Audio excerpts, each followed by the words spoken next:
Okay.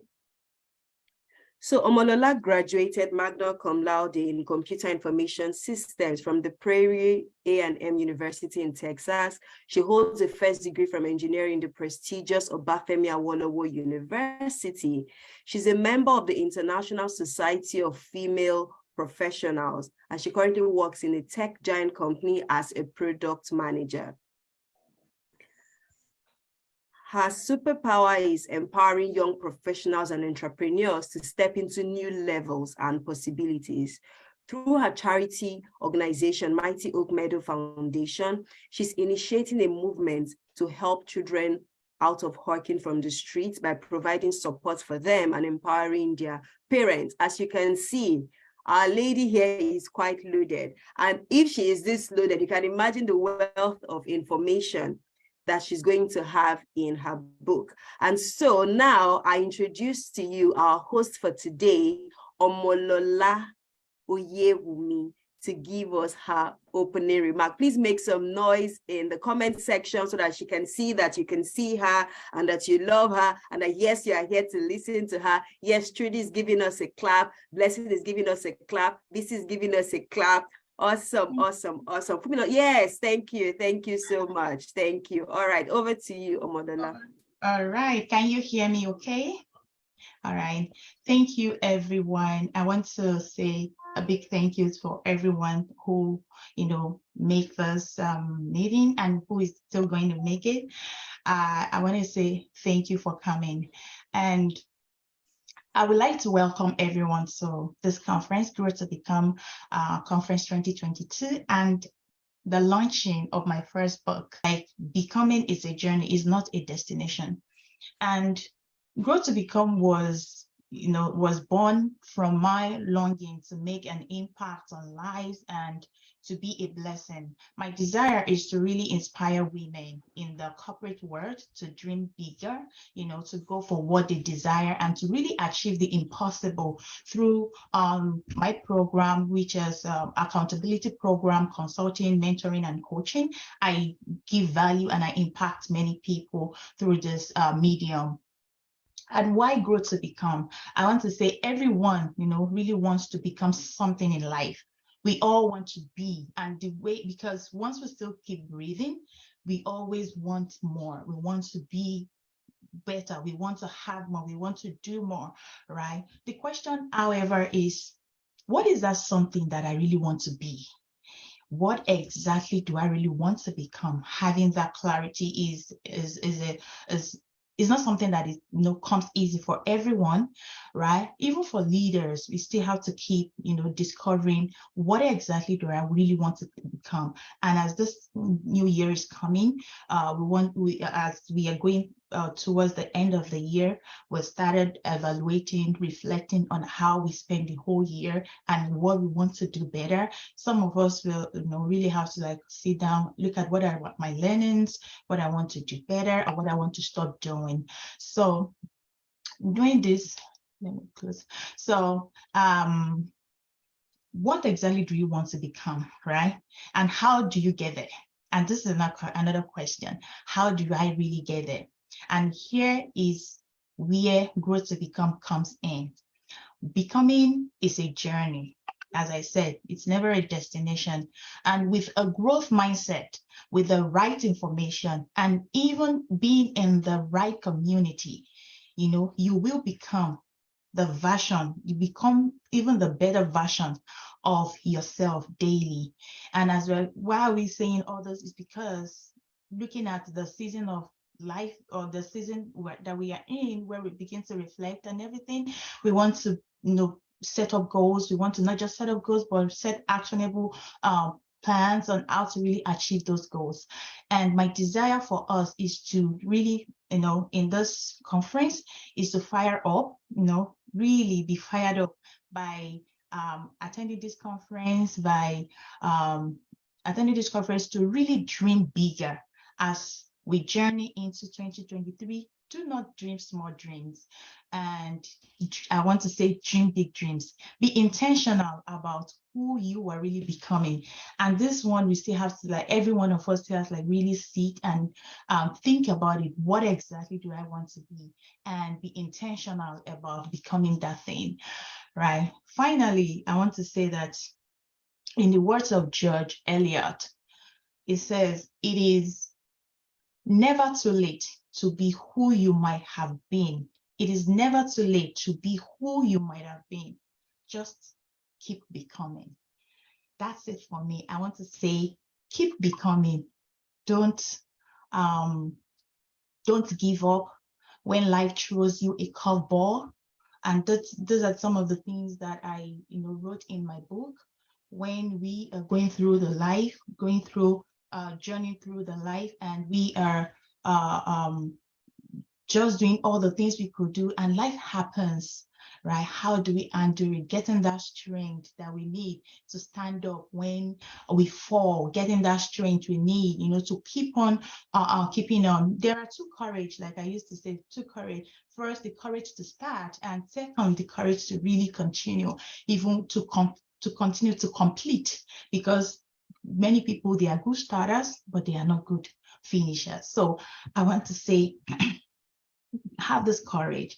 Read more in my book, where you will learn about my story of my grit, resilience, perseverance, courage, discipline, even becoming a woman of completion, right? Becoming a woman of completion, as I said, it's not a destination.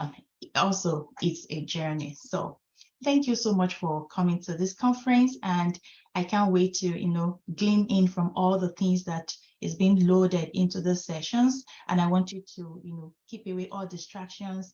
Come in with your pen, get ready to get blessed, get ready to get actionable hacks, tools, add more to your toolkits of thriving as you go into 2023. Thank you. And I hope you are really impacted in this conference. Thank you. Over to you, Ugochi. Thank you so much. Please, can we just make some noise for her in the comment section? Like, see the way she was just giving it to us, telling us everything and looking so beautiful while at it. Like, please make some noise for our sister. Thank you so much. One of the things that I think I should remind everyone is the fact that you really need to listen as people are speaking, because we have some books to give away, and the questions will actually come from what our speakers are saying. So, first question. When our speaker was speaking, she said, becoming is not a dash, but it is a dash. Please write it in one sentence. The first person to say it correctly gets our first book for the day. Yes, thank you. I can see the love in the comment section for our sister. Yes, thank you. Thank you. Thank you. Thank you. You have to say it in a full sentence. Simple instructions. That's how we're going to win the gift. So, becoming is not a dash. It is a dash. Let me see. Who's the first? Some of our senior sisters, they are here. They are getting it. Let me see. But who was the first person to say it well? Shia Gosiem Angel says, becoming is not a destination, but a process. Timitakwa says, not a destination, but a journey. So this is destination, it's a journey. Well, so our instruction was, a full sentence, and then the first person. So give it up for Angel Shia Gosiem. So this is how it's going to happen throughout today. As they are speaking, just be listening, because you never know. And thank you so much, Angel, for being the first. And then, of course, our sisters, I celebrate you all for answering. Temi Tokwe, Tosin, Dibello, Christiana, Olorimo, Mercy, Blessing, Okpemi. Yes, thank you. Thank you so much for, thank you so much for participating in that. And thank you so much for sharing, for sharing your passion or, wanting to help, because I also believe that, this is how we grow. When we help other people, we pull up. So that by the time you look around yourself, you would see amazing women, strong women. And when you need to call somebody in any sector, you just look at your phone and you have women all over, because we've all grown, we've all helped each other up. So thank you so much, Lola, for organizing this event, for wanting to empower families, women. Thank you so much for doing that. And now, we're going to, I want to hear from members of the audience. So she has told us what she's planning to do with this book, with this event, and she's also told us that it's going to be an annual event. What are you expecting to pick up from today? What are your expectations? Because the theme, the name of the conference is Grow to Become. The theme is Thrive in Your Becoming. And as she was speaking, she made mention of some important things and how it's also going to prepare us for 2023. So I believe that by now you have some thoughts in your mind about expectations. So what are you expecting from today's event? I want to see it in the comment section. Please share. This is a family meeting, sort of. Yeah, so please feel free to share. What are you hoping to take out of this? Or what are you expecting? What questions do you have in your heart that you feel that our amazing speakers are going to be answering for you today? Okay, so Trudy is saying the blueprint for my becoming. Fantastic. Yes, yes, yes. That's what we're going to be doing. Chiagoziem says, I expect that by the end of this conference, I'll be well equipped with ideas and tips on how to grow to become. I'm hoping to be prepared for my journey of becoming. Awesome. Messi says, I'm hoping to get insights on how to dream big and stick to the dream. Like, that is so important, because many times it's so easy for us to dream, but when it's now time, when life hits us, left, right, center, we are not we might not be able to stick with it. And so we are, I'm glad that you can do Ajo daily. Can you mute yourself? Yes, it's still let me see, who is that person? Okay, thank you. So please, let's mute ourselves so that we can maintain some decorum at this beautiful conference. All right, so Christiana says, my expectations are to gain insights and clarity on what next to do on my journey to becoming the ordained woman in the heart of God. Like, that is just so phenomenal, because it's not enough for you to create your own plans. I now want to fix God inside. No, it's like, what is God doing in this season? And I want to be aligned with what he is doing. Thank you so much, Christiana, for sharing that. We need more. We have like over how many people in this room? And we've just gotten, I think, just 4. That's not good enough. Let's work towards 10%. We can do it. We can do it. So while I'm waiting for you to say your own, let me say my own. So I'll be leading by example.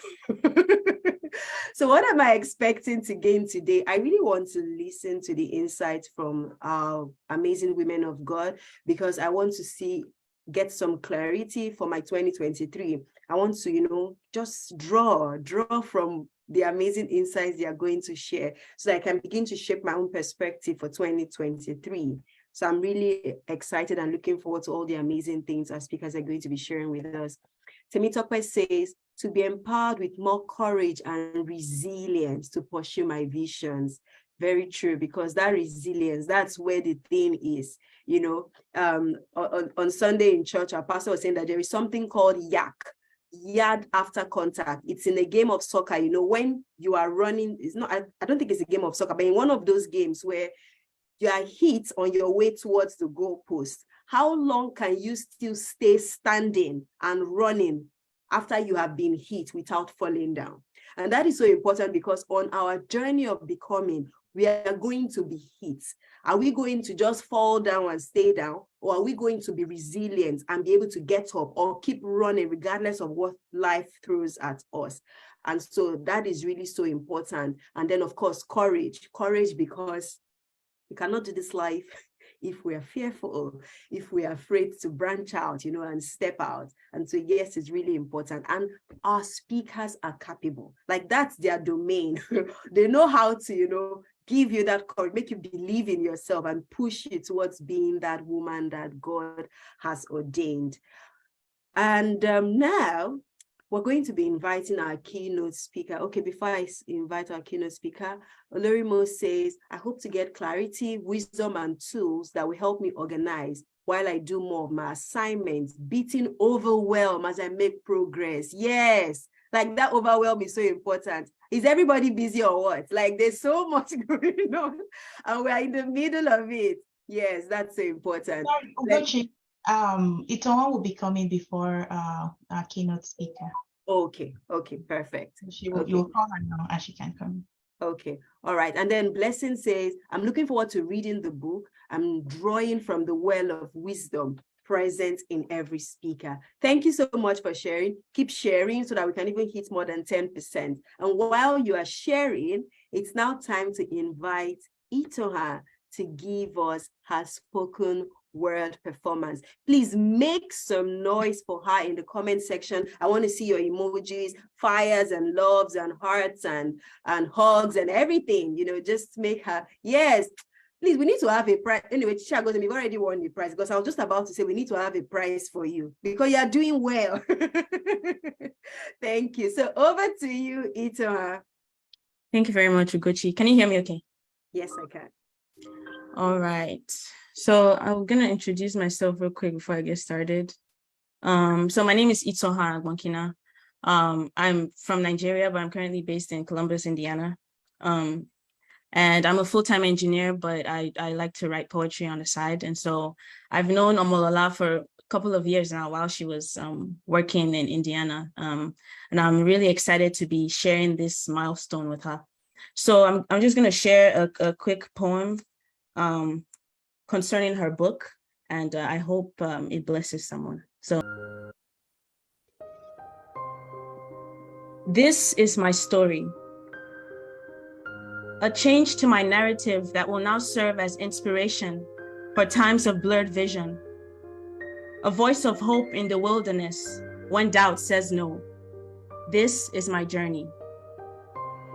A journey of many years that started with many leaps of faith has made me who I am today, who God has called me to be. This is my story. I was an ambitious young child, grasping every opportunity in sight.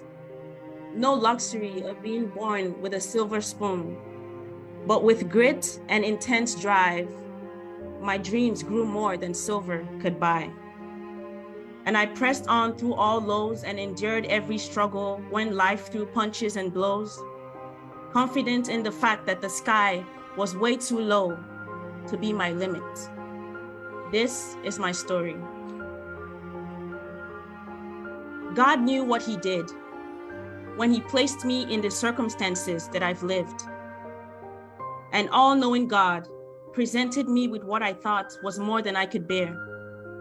But he knew that it was all preparation for the times that would come and for everything that I would teach the children that I have born. Because this isn't just about me.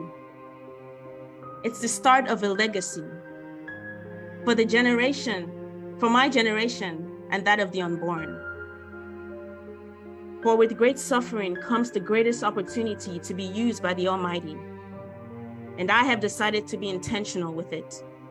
So this is my journey. This journey started with preparation. I wasn't always the best, but what made me better than most is that I kept on going. And consistency helped me persevere. When failure tried to make me its companion, I learned to love it, but never let it be the God over me. For success was my calling. Failure helped me through the journey. It takes immense strength to battle complacency and come out on top. It takes discipline to follow through with commitments, knowing that the journey doesn't stop just because of a roadblock. My secret is that I became a person of resilience. and now I come to share my story as evidence. Proverbs 31 taught me to embody strength and dignity. This is why I have no business making excuses, because strength should never be wasted. It takes courage to know strength, but even greater courage to understand how to be strong in my weakness. I am a person of courage. In a world where the fittest look to only be surviving, I choose to thrive, to prosper and flourish in such a way that others see me and give glory to God. To find my value and worth in treasures that are far beyond what eyes can see, far more than rubies. Always looking for ways to share my treasure with those around me. I thrive because I am a person of value. And as such, I value myself enough to be faithful with what I possess, learning to be excellent in my pursuit, not chasing the wind, but striding with purpose until the end, and becoming a woman of completion. I strive to attain the prize for which I began this journey in the first place: success. Success never happened overnight. It takes a mindset of purpose and a will to develop, to admit failure and use it as a stepping stone. It all began in childhood, but now, after all that I've been through, allow me to share with you the principles that have led me to becoming. I wrote this book with you in mind. You have big dreams and intense goals, but you are lost, not knowing if you can still find worth. Confused, without clarity on what purpose should feel like. Accepted failure as your name, but it shouldn't be that way.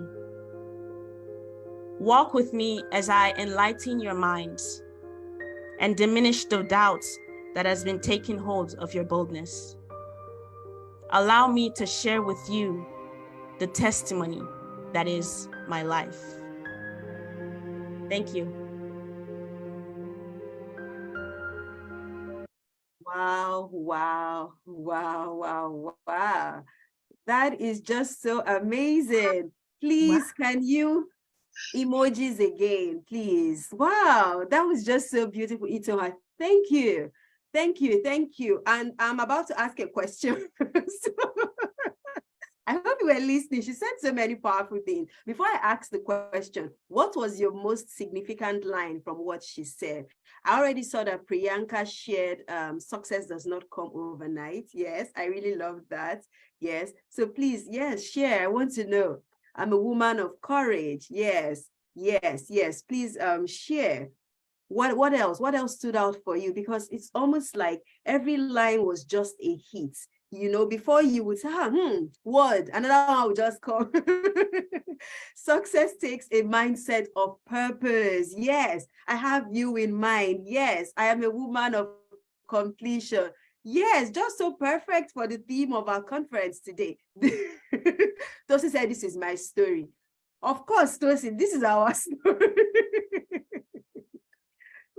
My secret is resilience. Basile says, all powerful. Oluwatosi says, strength cannot and should not be wasted. Wow, so good. Yes, yes, yes, yes. And then you have a lot of compliments also.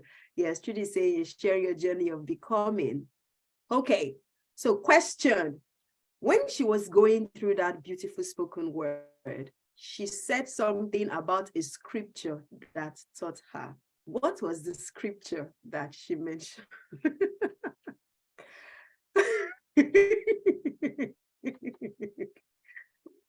You know why I'm laughing, Abby?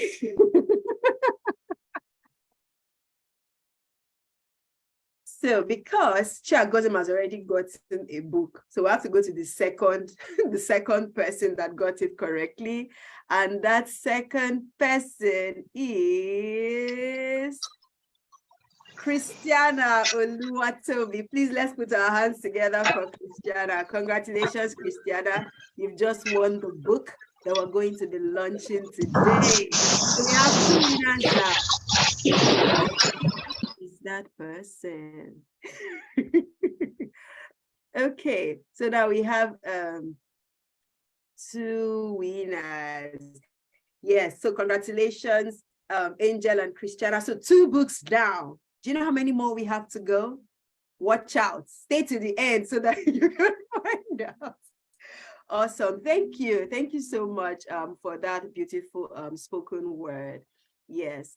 So while she was speaking, we had more people share what they are expecting today. And let me read the ones that we missed.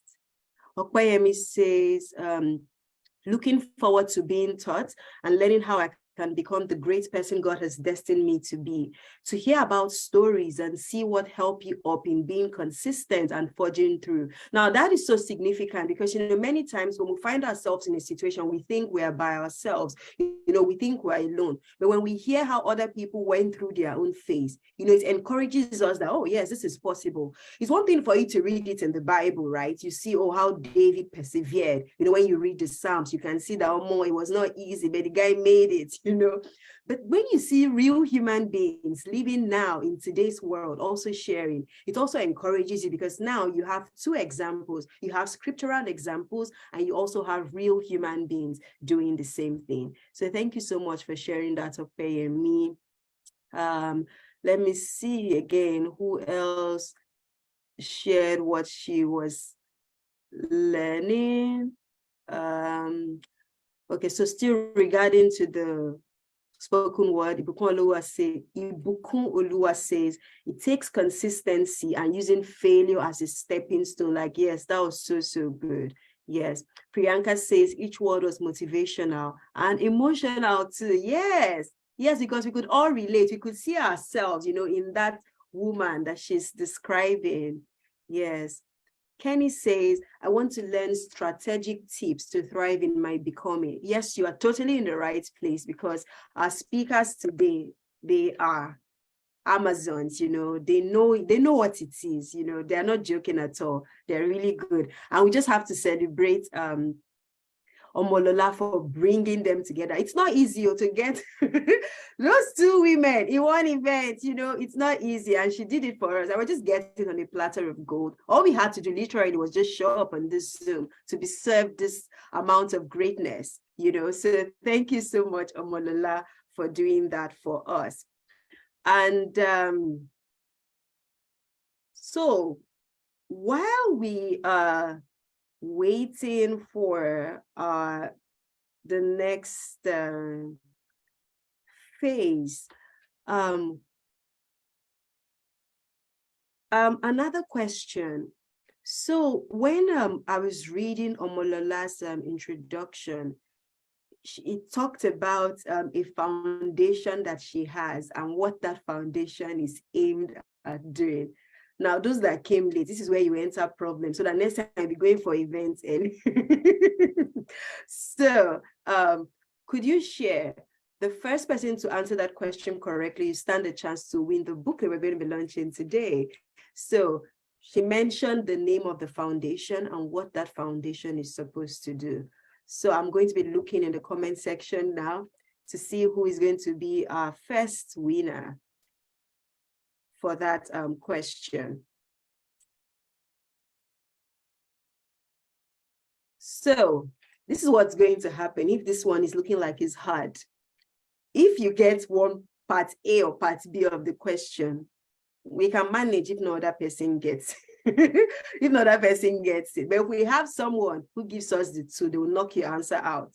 Yes. So the best is to get part A and part B. But if you can't get part A and part B and you get just A or B, then we can have you as our winner. Okay. All right. Let me see who is. These answers are cracking me up. Okay. So Tosin says the foundation is to help keep children out of the street. Christiana says her foundation is Grow2Become. Become, and it's aimed at helping children in the streets and empowering their parents. Ibukun Olua says Grow to Become Foundation. Okay, all right. So the correct answer to that question is Mighty Oak Meadow Foundation, and it is aimed at helping children in the street and also empowering their parents. So based on this response, the answer that is closest to it is also Christiana. But because Christiana has already won a gift, we're going to put a pause because no other person has gotten the answer that is close. And so at this point, at this very point, we're going to go to the highlight of today's event, which is the book launch. And to anchor the book launch is going to be our amazing host, Lola herself, right? So make some noise as Lola comes us to tell us about this book and then gives us more information about it. Over to you, Lola. Thank you for joining this program. And the reason why we are doing this, or why I'm even having this launch book in the first place, is because of my passion for helping girls. Because I will share a bit about my story and how the Lord helped me, because I'm the person that is helped by God. How God raised me, how God helped me from where how I grew up till now. I had this foundation where I want to always I have the passion to help girls in the street that are hawking, so that they can really focus on their education, or so that we can provide education support to them and for their parent, so that they can send them to school. So the reason why I'm doing this is while I was growing up, I am the third born of my parent. I had a sister and a brother in front of me. And when my mom decided to have like our own last child, she gave birth to 3 kids at a time, triplet. So, and this is okay. So, when my parents, had this triplet, things were very tough for us. We couldn't, provide. My parent couldn't provide, the adequate support that we all needed at that time. So when I grew up to a stage where I can start to work in the street, I started working for my mom. I worked different things like staples, like okra, gari, and all those things, just for us to be able to get money to go for extra classes. English is not my first language, and we had to pass English you have to pass English language to get into college. So all this I had to do for my parent. I'll go to school in the morning, in the evening I'm on the street, from one street to another, trying to get this thing sold, the staples, and get the money to go for extra classes. We go to English classes and math classes, and then I was able to, do some other things. And this helped me as well, because I wasn't just relying on my parents alone, because it made us everybody 6, and my parent was just a teacher at that time, and the economy was very, very, very tight at that point. So during the time of Abacha that time, so I had to devise a means. So I started selling some stuff at school. I would go buy granite and a tiger nut and resell it, rebag it and resell it at school. I would do 3 trips and started putting some money so that I can go to lesson and all those things. So this was how I, supported myself, and as well even the little I got from my parents to be able to go to the best lesson at that time so that I could pass my exam. So all this gave me this joy when I was able to finish my school, finish my not just secondary school, getting into a higher institution, and as well, even while I was in higher institution, then I was in Ife. I was teaching at Ipe2 module, the neighboring state, at the neighboring town at Osun State then. So I will schedule my class towards very in the morning when I don't have classes, I will go there, teach for like 4 periods every time I got, and come back. I was using that to raise money so that I could, get all the things I needed in school. So going through all the struggles and many other things that I faced, my desire and my mission, or my mission, is to really support girls that are going through, stuff, hardship, that are underprivileged, so that they could really learn. Of course, I can't solve everybody, like the whole world problem, but starting from even one child, I sometimes, not sometimes, some of my own salary right now goes to missionary kids, helping some of the missionaries at the northern part of Nigeria, so that their kids could go to school and they can focus on the work of God. So I do that even in my own little way. So, but writing this book, and I know that it's going places, it's going to be sold 100 million copies, right? So I'm just trusting God that the proceeds from this 20% for now, we are looking at that, and for the launch, for people that really launch, that pay for, maybe sponsor for one book, 2 books, irrespective of how many books you sponsor or you give to this course, will be going to Mighty Oak Middle Foundation, and we'll be using it to support girls, and not just girls, but underprivileged children in Africa, in West Africa, let me just say that. So majorly starting from Nigeria and going to the neighboring country in West Africa. So that's that's the aim of Mighty Oak Middle Foundation, and that's why I'm doing this. The passion that I have for girls to actually go to school, and of course, even I have interest in STEM, girls coming to STEM and all those things, which I do in my own volunteering time and the way I give back to the community.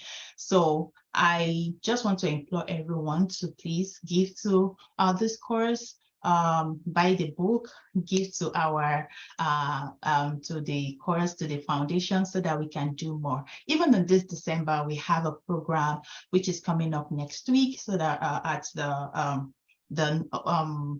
in 2 places, one in Lagos, I don't know the site, but it's, I don't know the name exactly, one in Lagos and one in Osun State, where we'll be feeding over 100 families, as this as this festive period, or in this festive period, feeding them and putting smile in their faces. So that's what we are doing, and that's why I'm so excited about this. So I hope I've been able to give you a good reason why you should support, why you should donate, why you should give, and I look forward, to receiving your gifts.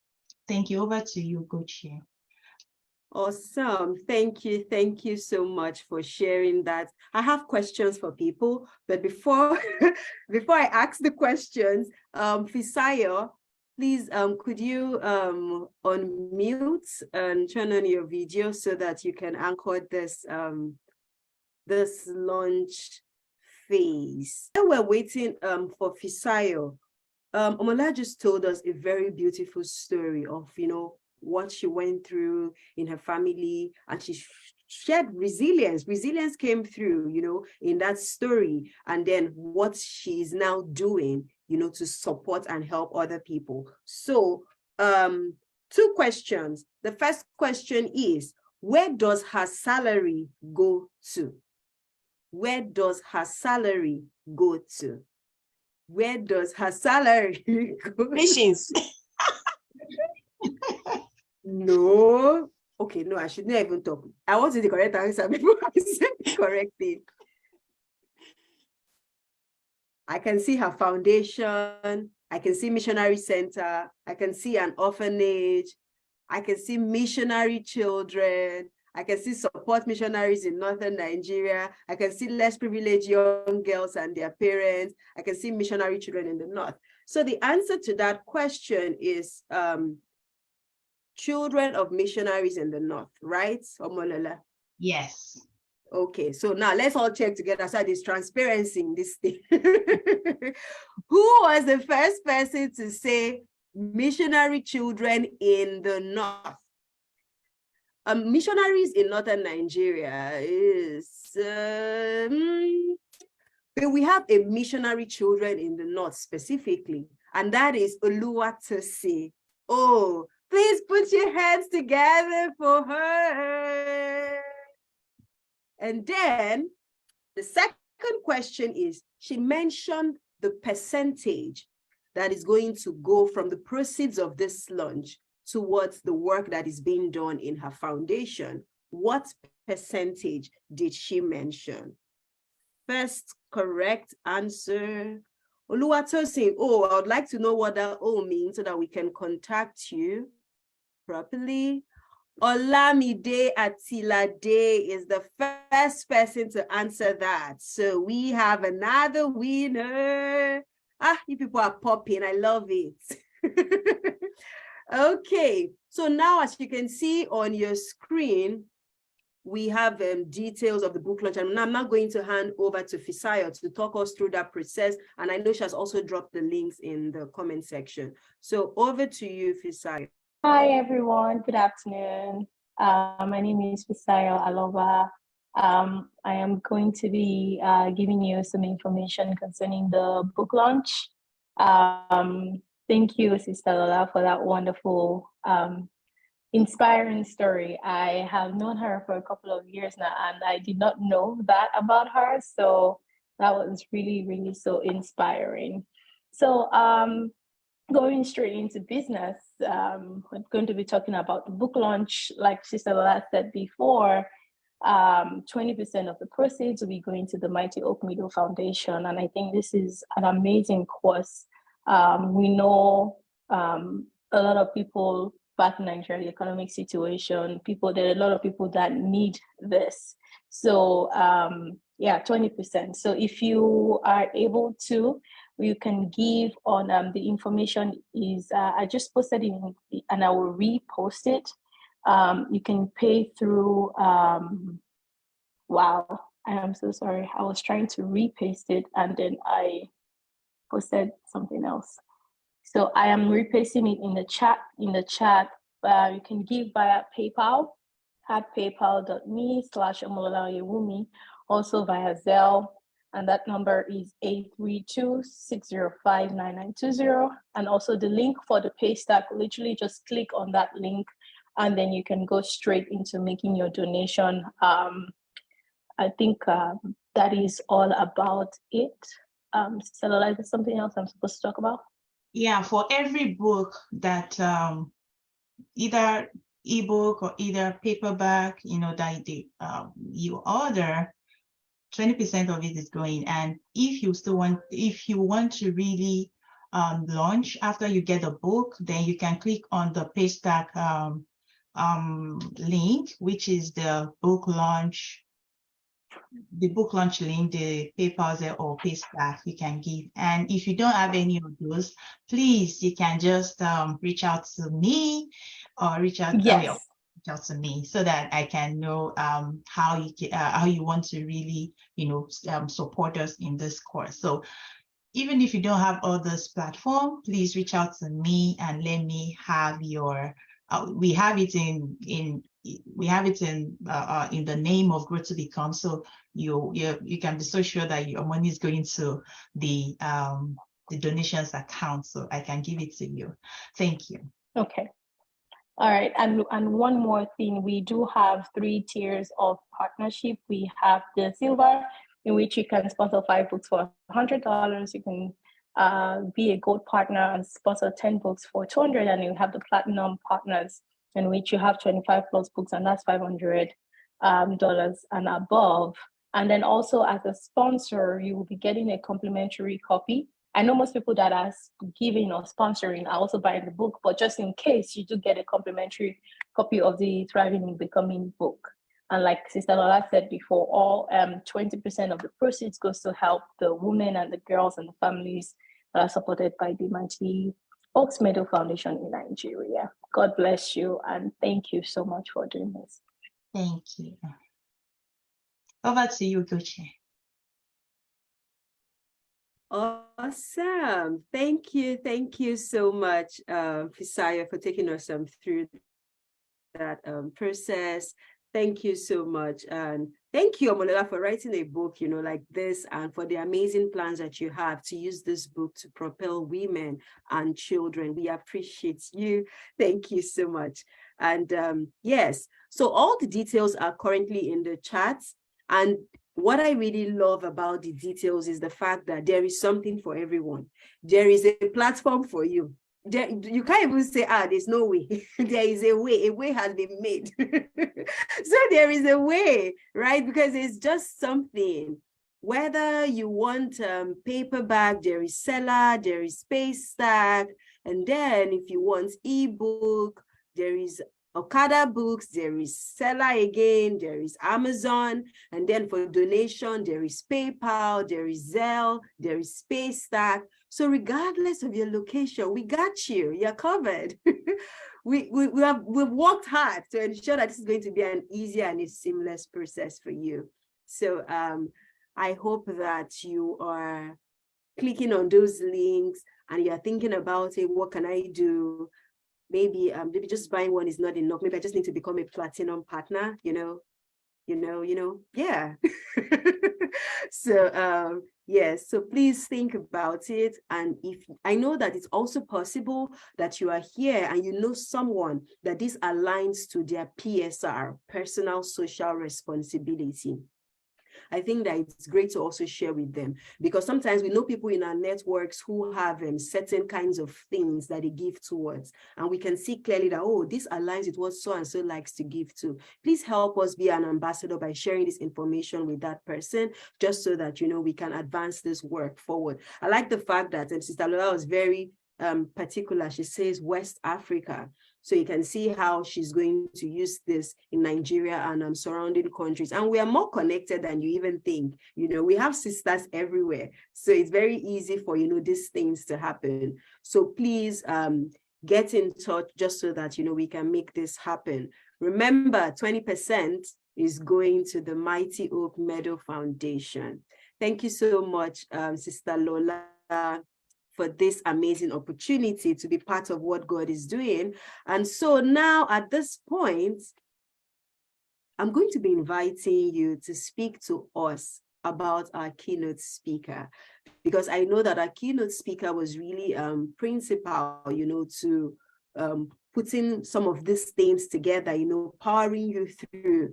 And so we'd like you to share that story with us, just so that some people might actually be getting some points for their own resilience right from even that story, and now I'll be handing over to you to share more with us. Over to you. All right. I unmute myself. Can you hear me? Okay. Do we have our keynote speaker?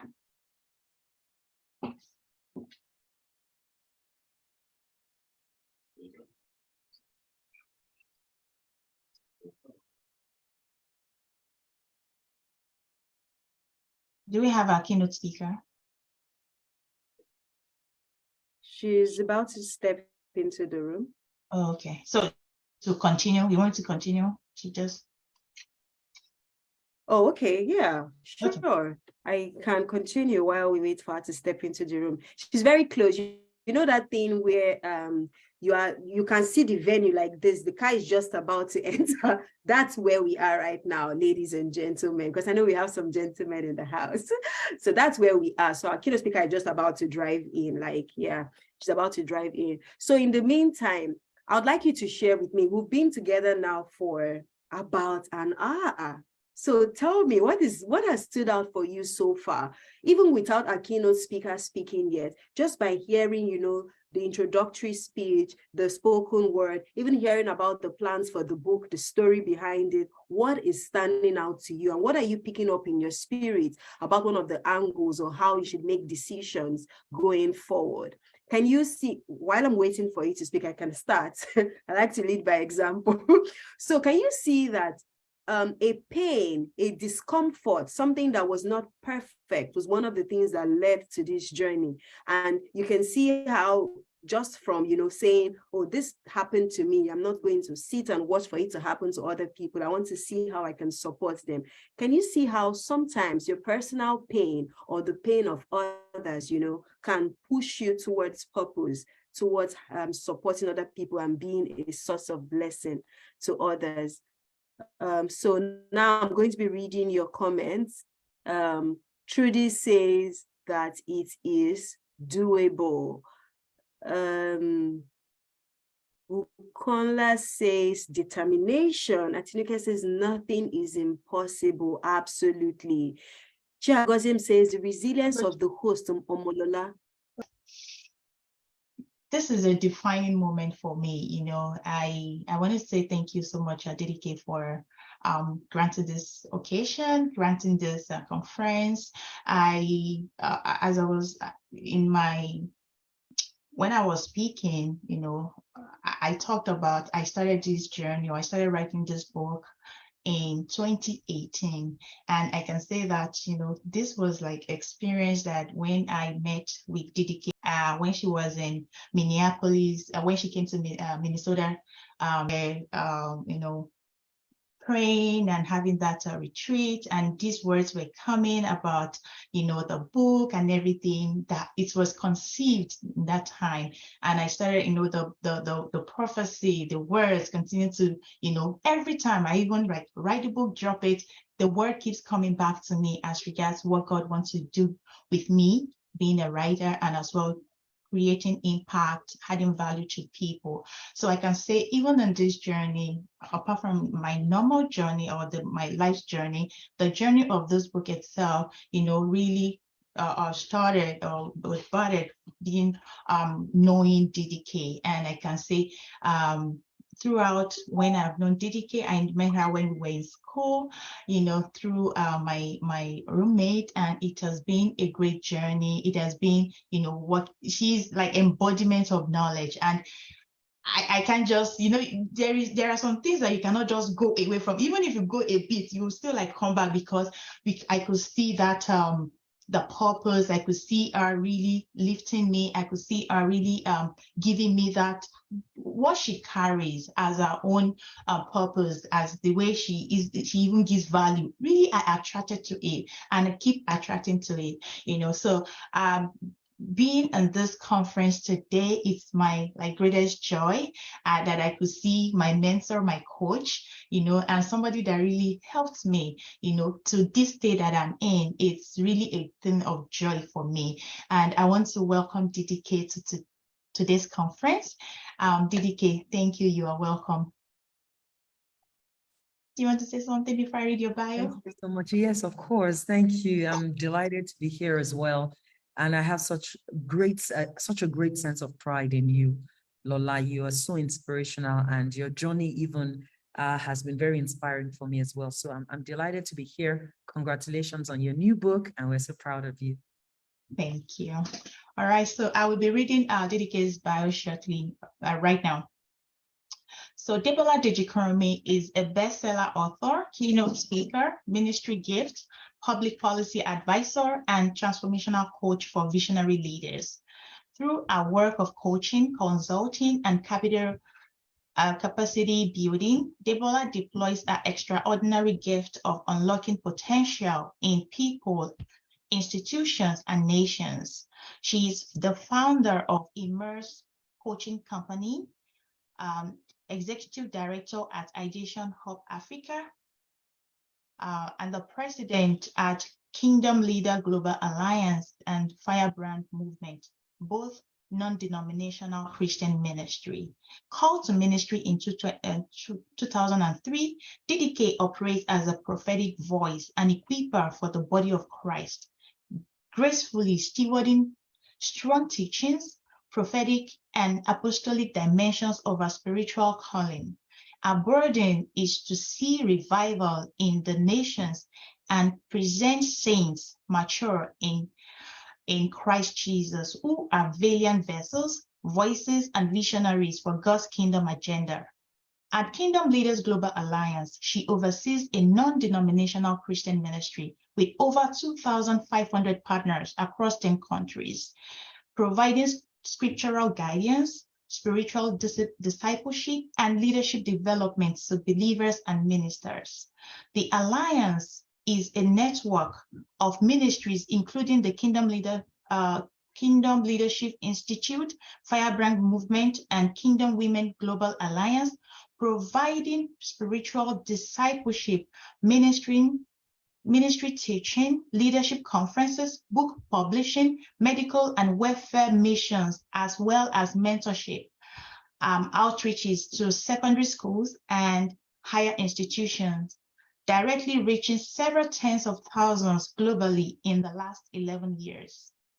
Through our Firebrand movement, DDK leads a Bible school which has discipled and graduated almost 4,000 students from its various programs and hosts Firebrand revival festivals across cities. In the Firebrand book series, she has published the very beloved classic Firebrand, as well as Firebrand Foreigners, prayer journals, 90-day devotionals, and the Psalms.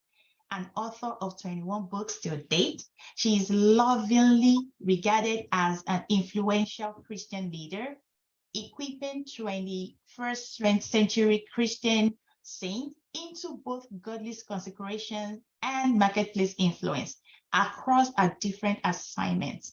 DDK is married to a lover, Pastor Deji Koromi, and together they joyfully lead the Nigerian missions of the baptizing church. Make welcome to DDK, Debola Deji Koromi. You are welcome, ma'am. Thank you so very much. Again, please accept my warmest regards concerning this laudable achievement, because it's not merely about a book.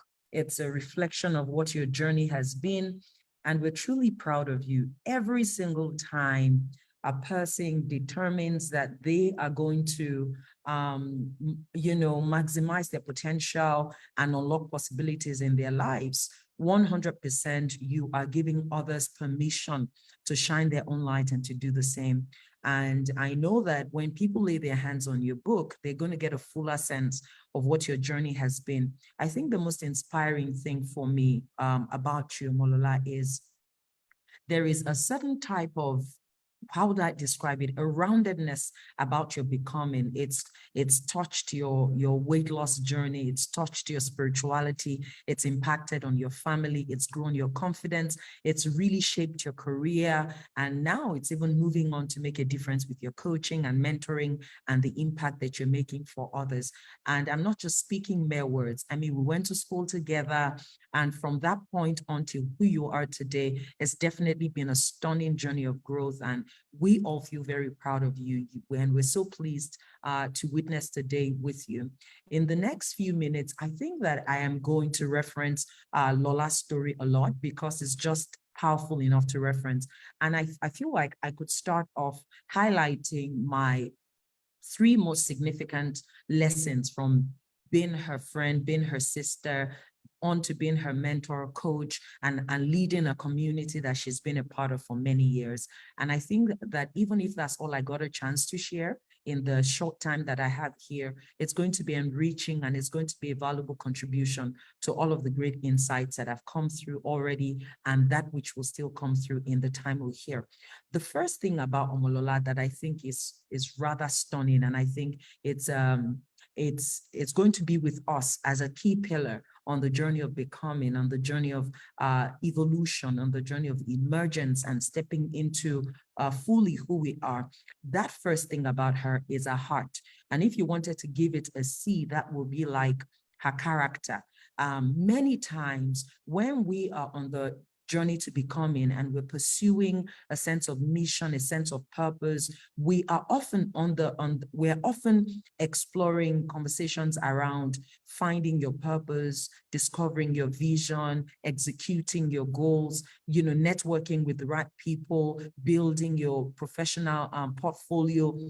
We are always on the doing side, do you see? And we're all about what can you do to better your own life and to make a difference in the world? What can you do to add value? And those things are great. But I feel like we are back in a space where we, especially if you're talking to women, we have to get back into the conversations around the state of our hearts, the posture that we carry in the face of adversity, and the attention that we give to the woman that we're becoming in that sense of our character.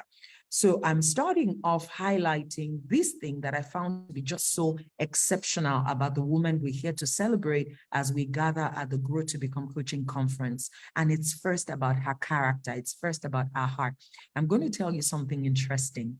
When we were in school, if you were in an examination season and you're famished, all you have to do is just pretend to be a little sick or tired and let Lola meet you lying on the bed, in the room. If she comes into the room and you're looking tired and you are lying on the bed and you cover yourself, then if you want to add a bit of drama, like have some ointment on your nose, let it drip a little bit. She's going to be cooking for you for days. And I'm not talking about like concussion rice. I'm talking about correct fried stew, like that. I am mashe, is that what it's called? With nice boiled eggs and more. And it's just wife material from when we were still just thinking about look at that. Some people are laughing the laugh and we're catching their laugh, right? But she was so loving. She's always been so considerate, so kind. Now, the first person who ever made me amala in my life, aside my mom, is definitely Lola. And her soups, my God, she made me the first amala in my life. Because I mean, when you're on campus, you don't make that kind of meal, except you are Lola. And even though it could be funny, you could just be like, how deep is that? But it's so powerful. I'm going to say to you categorically that in the course of the last 8 years, going on to 9 years of running a coaching practice, one of the most, underappreciated pillar for transformation, growth, visionary execution, and emerging on the other side of abundance and leadership that many women don't pay attention to is actually who they are on the inside. And I'm spotlighting that because it truly matters. It makes a difference. If you want to become a legacy leader, you want to find, fuel, and fulfill your purpose, you want to create and multiply value, and you want to earn and grow your wealth on the account of who you are and the gifts that you have for the world, do not let your light be dimmed by the caustic nature of the woke generation. Don't fall into the temptation of becoming woke and becoming brash and caustic. Maintain your good heart, maintain your positivity, maintain your humility, maintain your hunger, you see, and live a life that is honorable, you see, because it's a foundation for the journey of becoming. Pay good attention to the person that you are when no one else is there, and really live your life for the audience of one. I feel like that is so foundational as a pillar for your becoming, that if you don't get it right and you move on to the next 2 pillars that I will share with you, still using Lola as a case study, something is just going to not sit right. I have met a lot of women who are leaders in their industries, who are recognized for their good work. But when you encounter them, you can't tell what it is, but there's just something about their vibe that doesn't feel very right. I have accessed opportunities that I wasn't necessarily the most qualified for, or I was as qualified as so many other people. And I got those opportunities primarily because of the relationships that I had built with people and how they would say, Debola, I'm definitely going to do this for you because you've really invested in our relationship and you've gone, the extra mile many times for other people. So life is not a calculus matrix of performance and productivity. There's also purity of heart. There's also posture. And we really have to pay attention to that. So many people, particularly women, are becoming so woke in the cancel culture that they don't know how to nurture relationships. Imagine that I have known Lola for what? Almost 20 years. So imagine that. And she's just continued to be this very beautiful. I'm literally having my neck, I'm making so many adjustments to be here today because I'm 100% committed to her. And it's first about her character and the person that she's been in those years. So let's go back to that place.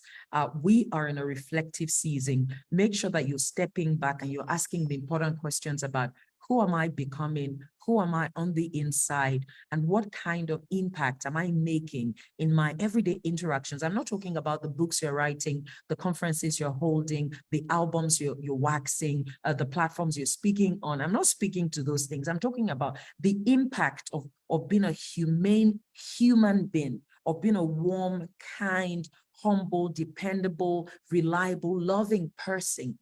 So leave from the realm of being a matriarch and being a mother, especially if you're a woman, and it's definitely going to be a blessing. I just speak. The second big thing about Lola that I think we should highlight in this moment is just the power of competence. She's a person who is constantly in the pursuit of knowledge. It's so inspiring.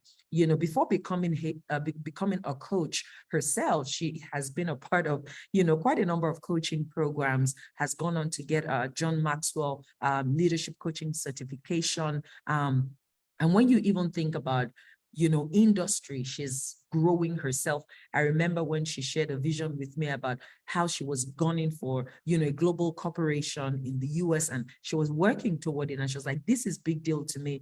And then, you know, this year she was back to tell me, hey, Didiki, I actually got my dream job.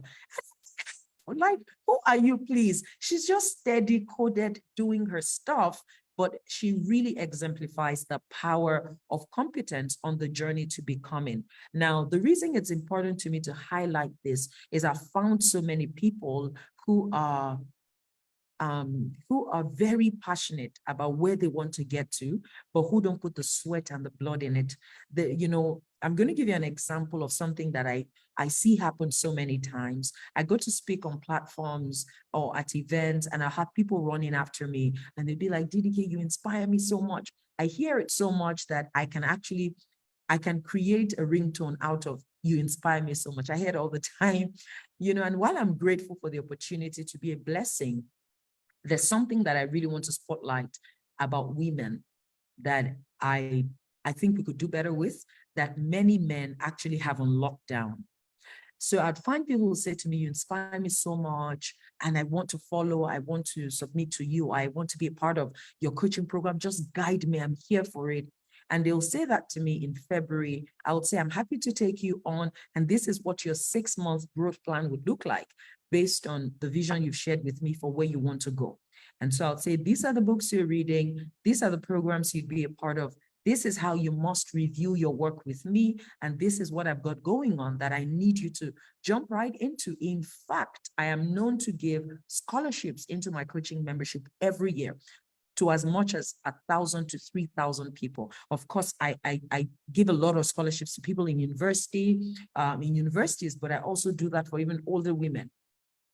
And what I find 90% of the time, those people that I give scholarships to are the ones who never actually make the most of the opportunity, many, many times. And they'll start off saying, I'm here, I'm committed to this process, I'm devoted to this process, but they're not going to put themselves in the space that really challenges their competence, sharpens their capacity, their expertise, and helps them to gain mastery of their genius. So over here, I'm really highlighting that Lola is not joking when it comes to competence, and it's a big pillar on the becoming journey.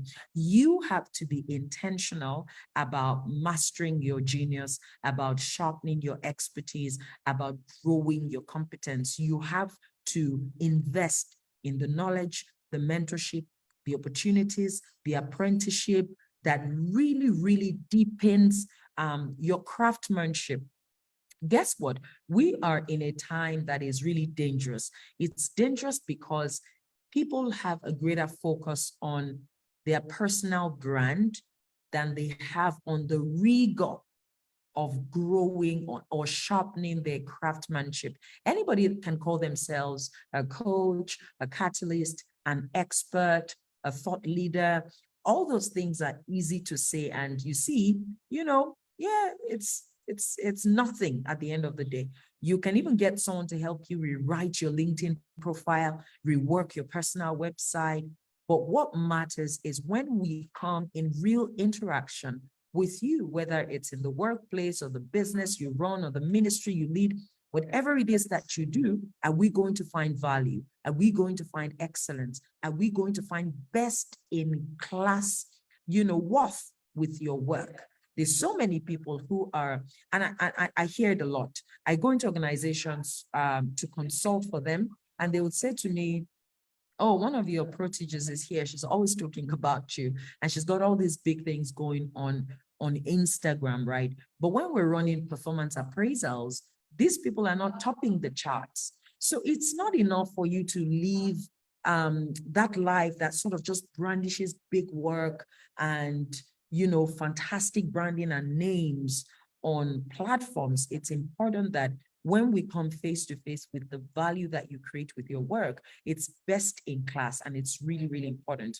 So that second pillar of competence, I see that with Lola. She really continues to grow herself. She really is not playing a small game when it even comes to industry proficiency. And that's why she could get herself like a coveted spot within a global corporation. And we just feel such a great sense of pride in you.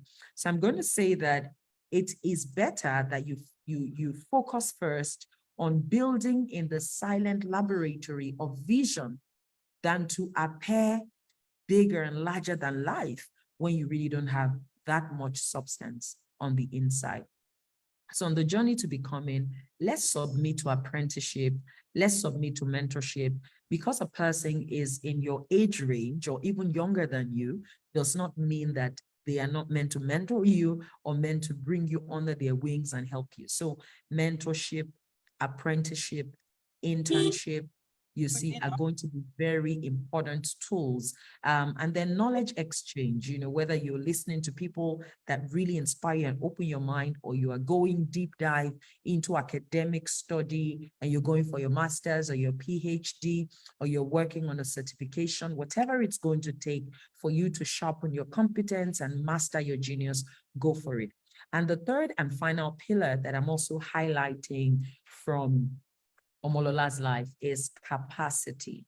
Capacity is different from competence because competence hands you a toolkit of the required skills that allow you fulfill a certain professional function, or sort of grow your proficiency, your ability to do work, your ability to productively deliver value, your ability to create value and to attain profit with your set goals or what you want to work on.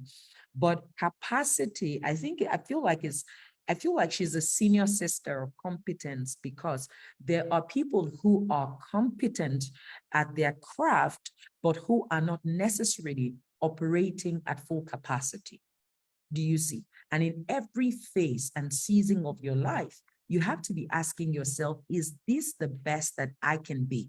And you have to be asking yourself, if I placed myself under a greater degree of creative tension, are there dimensions of who I am in potential form that is going to stretch out? Do you see? And that's important.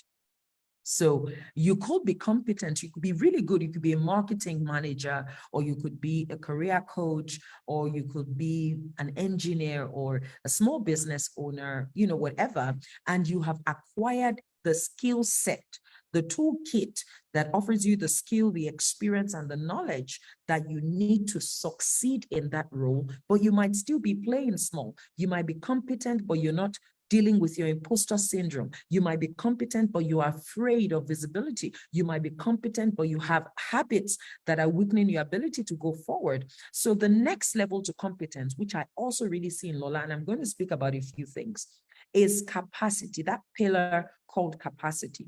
Lola, let me highlight three things. If you can find me water, I would love it. Sorry about that. Three things, again, under this sub of number 3 that I have seen with Lola that I think is just very inspiring. The first thing is that her confidence is on a different level.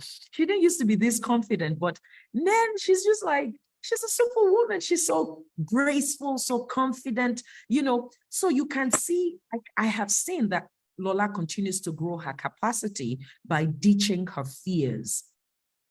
I can see that. She's ditching her fears. She's ditching imposter syndrome. She's showing up. Capacity is the space for showing up according to original design. It's in that space of growing your capacity that you actually unlock higher dimensions of your authentic self. We all have, and this is the way that I will help you never forget about stretching your capacity.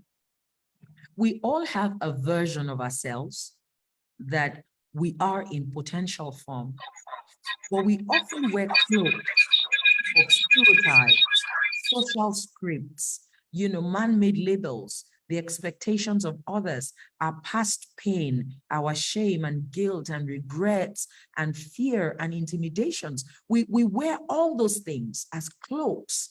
And the journey to unlocking a higher dimension of your capacity is called the undressing.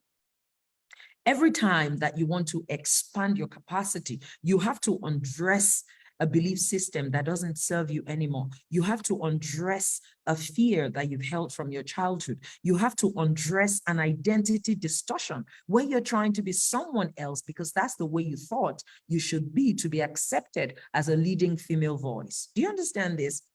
So that's what I see her doing. She's expanding her capacity as she's undressing. So her confidence has grown, her belief in herself has grown, her communication has grown, her network has grown, and all of these things are growing because she's undressing belief systems. She's undressing identity distortions. She's undressing past pain. She's undressing fear or shame or a small-mindedness that makes her think about herself like little me. And she's getting bolder and bolder and bolder. So every time that you undress one layer, the real you shows up more. You undress the next layer, the real you shows up more. And we keep going on that journey of becoming better and better. And you're taking a journey from who you are into who you are. That's the way that I would that's what I would love to leave with you as my definition of the becoming. The becoming is a journey from who you are into who you are.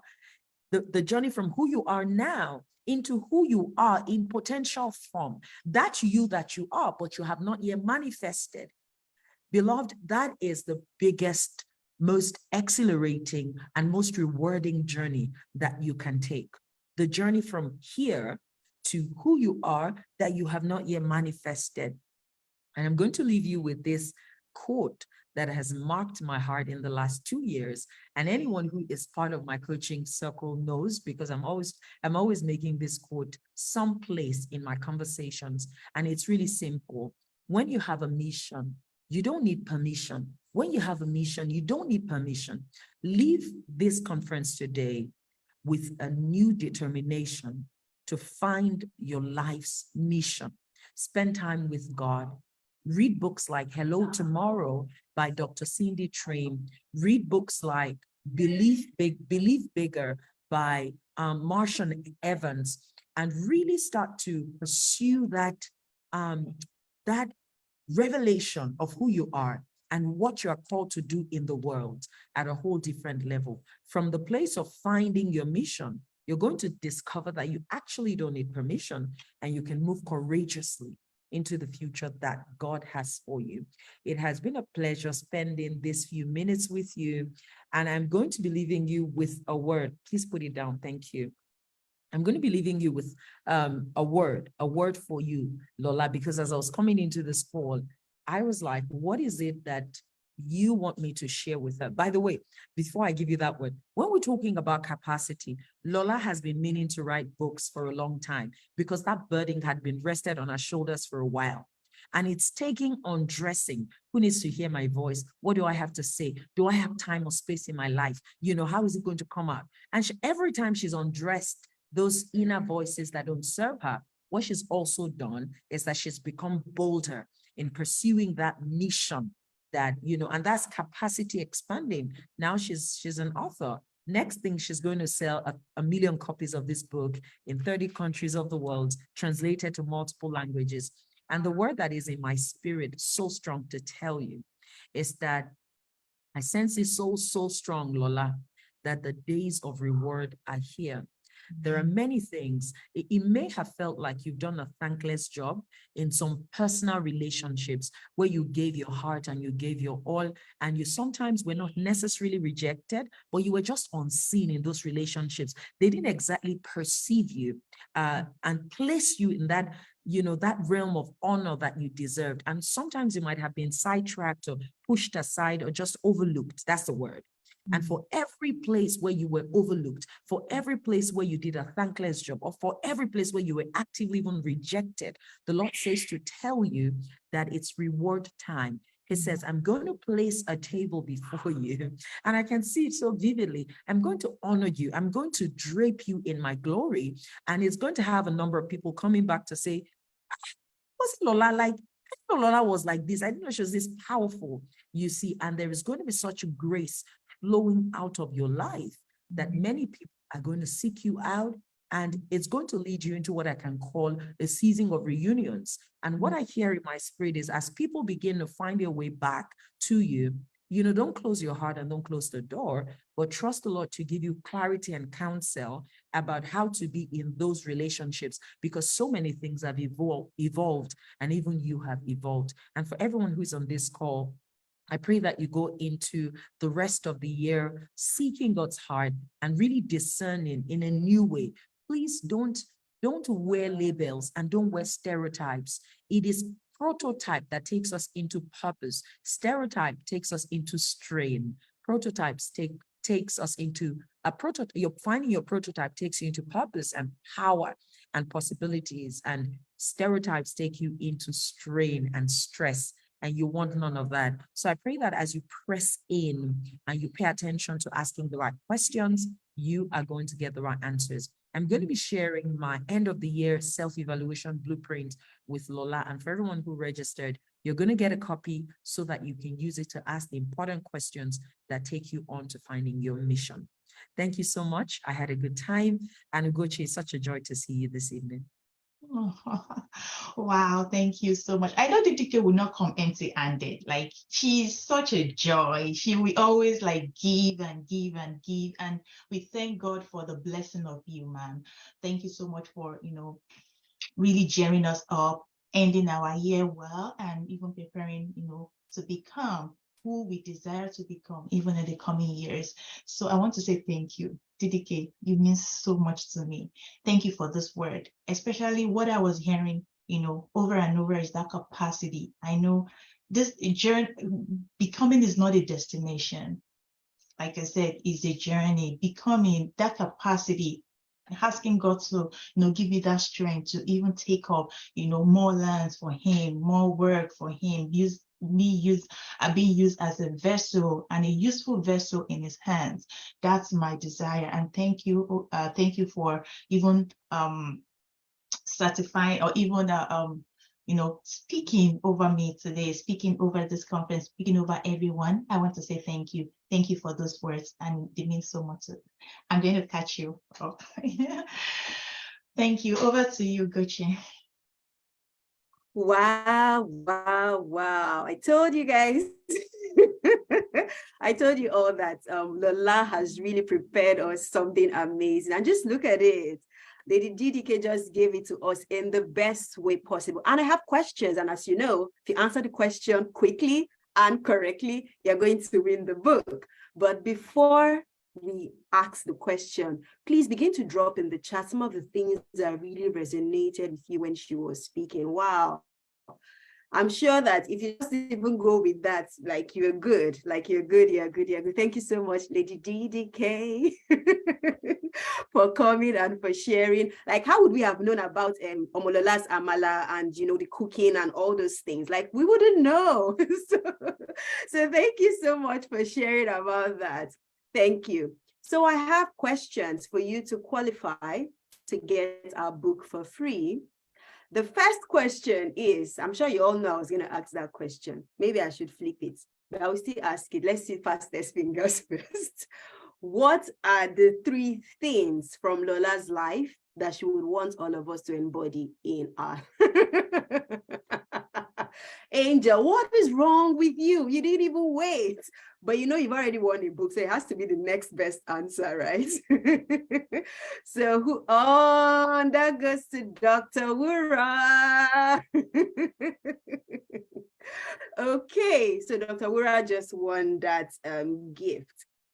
And then there was something she said about prototypes. If you can give it to me correctly, don't give me half-baked answer, like correctly. If you can give it to me correctly, she said something about prototypes and not stereotypes. So please, first again, fastest correct answer.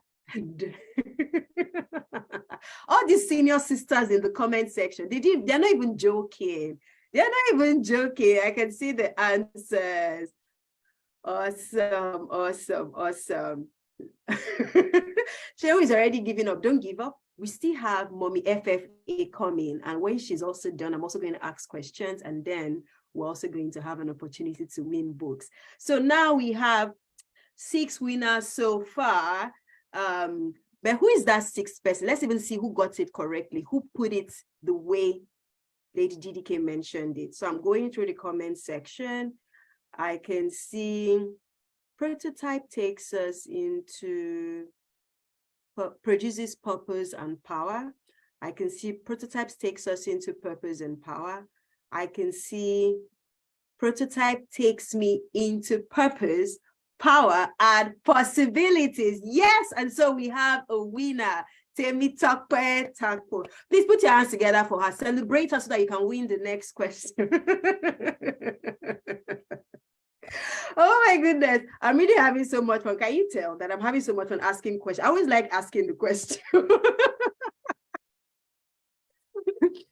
Yeah, TFA, I know that you got a part of it, but you know, like, you know, there's a way the lady DDK said it, you know, she said purpose, power, and possibilities. So, thank you. And so now we're going to have the panel session. And this is very important because, you know, we're getting to hear from real people, real stories, how they implemented, they went through their process of becoming. They're still becoming, but at least they've cracked some things.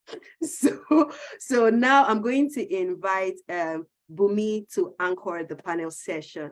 Bumi, where are you? So I can spotlight you. Yes, that is Bumi. Over to you, Bumi. Okay, thank you so much. It's been amazing. So much. I mean, Sister Lola, your story is just giving me goosebumps. I'm like, oh my God, like, oh, this is relatable. And thank you, Sister Ugochi. DDK just teared everywhere. She brought all the cobwebs down. And you know, when someone has known you through your process, she's not speaking from a place of no, she's seen you grow. And it's so beautiful just hearing all of that. Before I start my own sermon, because Ugochi will be like, BD is about to enter into sermon session. Let me introduce my panelists. We have amazing panelists in the house. You've heard DDK talk about Mr. Lola. There's so many other Lolas whose stories are so inspiring, and we're bringing them on the panel session to ask them real life questions. And please join me as I welcome my amazing panelists. First on the go, please, Sogochi, you help me. You know how we do that board thing where we're doing 4 in 1. So yeah, I have Bukola Ogunfayor. She's a certified Maxwell leadership and transition coach. Where is Sister Bukola? Please, can you help me join her too? Hello, good to have you. I love your hair and your glasses are beautiful. Please, you can add them to the panelists. And second on the list, we have Sister Miss Oluwebukumi. She's an entrepreneur doing amazing wonders. She's a businesswoman. So if you're in the business line and you struggle, she's your go-to person. And then we finally have no other person, no other than the very honored author, the woman today. Okay, give it up, give it up. Okay, Mola, joining the crew now. So that's 4 in 1. So very, very first, I would like them to introduce themselves and just tell us their stories. First of all, before I start to put them on the hot seat and begin to highlight questions we have for them. So I want Bukola Ogunfayor, please go first.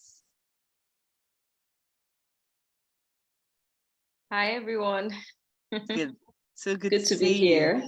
Yeah. I shouldn't go on without saying a big congratulations to Lola. Well done. Well done. You know what you're doing makes me very proud. Well done. Congratulations. And let me not say more than that. When we talk and chat, but congratulations. This is really great. I really feel delighted and, of course, honored to be here. And I'm sure that your story, I was hearing that part for the first time, though. I'm sure it was something that would have caused a lot of people to realize that we all have journeys. And there are different points on our storylines that could really be sources of blessings to other people. Right. Thank you for sharing and for being vulnerable on that. It's not something a lot of people, have the confidence to do. So being confident enough shows how much you've grown over those points as well. Because the wounds that you can, or rather the scars, not the wounds, because they're no longer wounds per se, but the scars that we can open up and share are probably things that don't hurt as much anymore. And there are things that we've learned a lot from. So well done, well done. Great. So I'm not quite sure what part of my story I'm supposed to share tonight. But if it's let us just meet you, introduce yourself. Okay, introduce myself. All right, fine. Yes, let us meet you. I like to introduce myself as the perception shaper, usually. And that's basically tied to the fact that much of the work that I'm focused on now eventually helps people to have a better understanding about who they are, the resources they have in their spaces, the opportunities they can identify and maximize so that they can thrive through any season. And as this transition basically to the next level. Currently, I'm a Maxwell leadership and transition coach. Okay. I have a passion for photography, so I've done a bit of headshots as well. And I have a background in architecture. Let me just say, I've had quite some transitions in my career. So I studied architecture, Great Ife, for those of us that went to one of the best universities in Nigeria.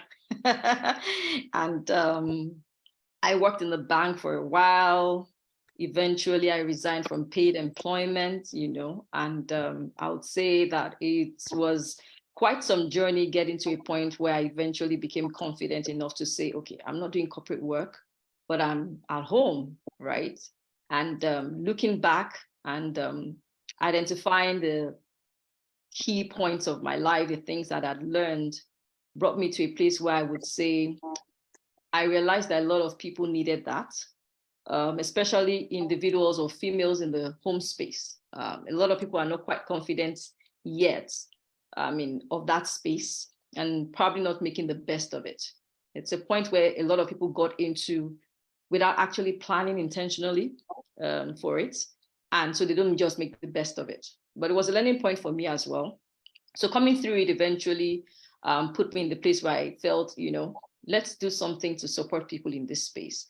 But I would say my work has evolved. So while I still have a fun spot for every female in the home space or everybody who's transitioning through that space, it's a bit of a broader work for me now. I focus a lot on people who are transitioning across levels in life, across seasons in life, and across cities of the world, because my family has had the privilege of living in different cities in the world. So I would say that has been a learning point for me, a point that I've learned to also master.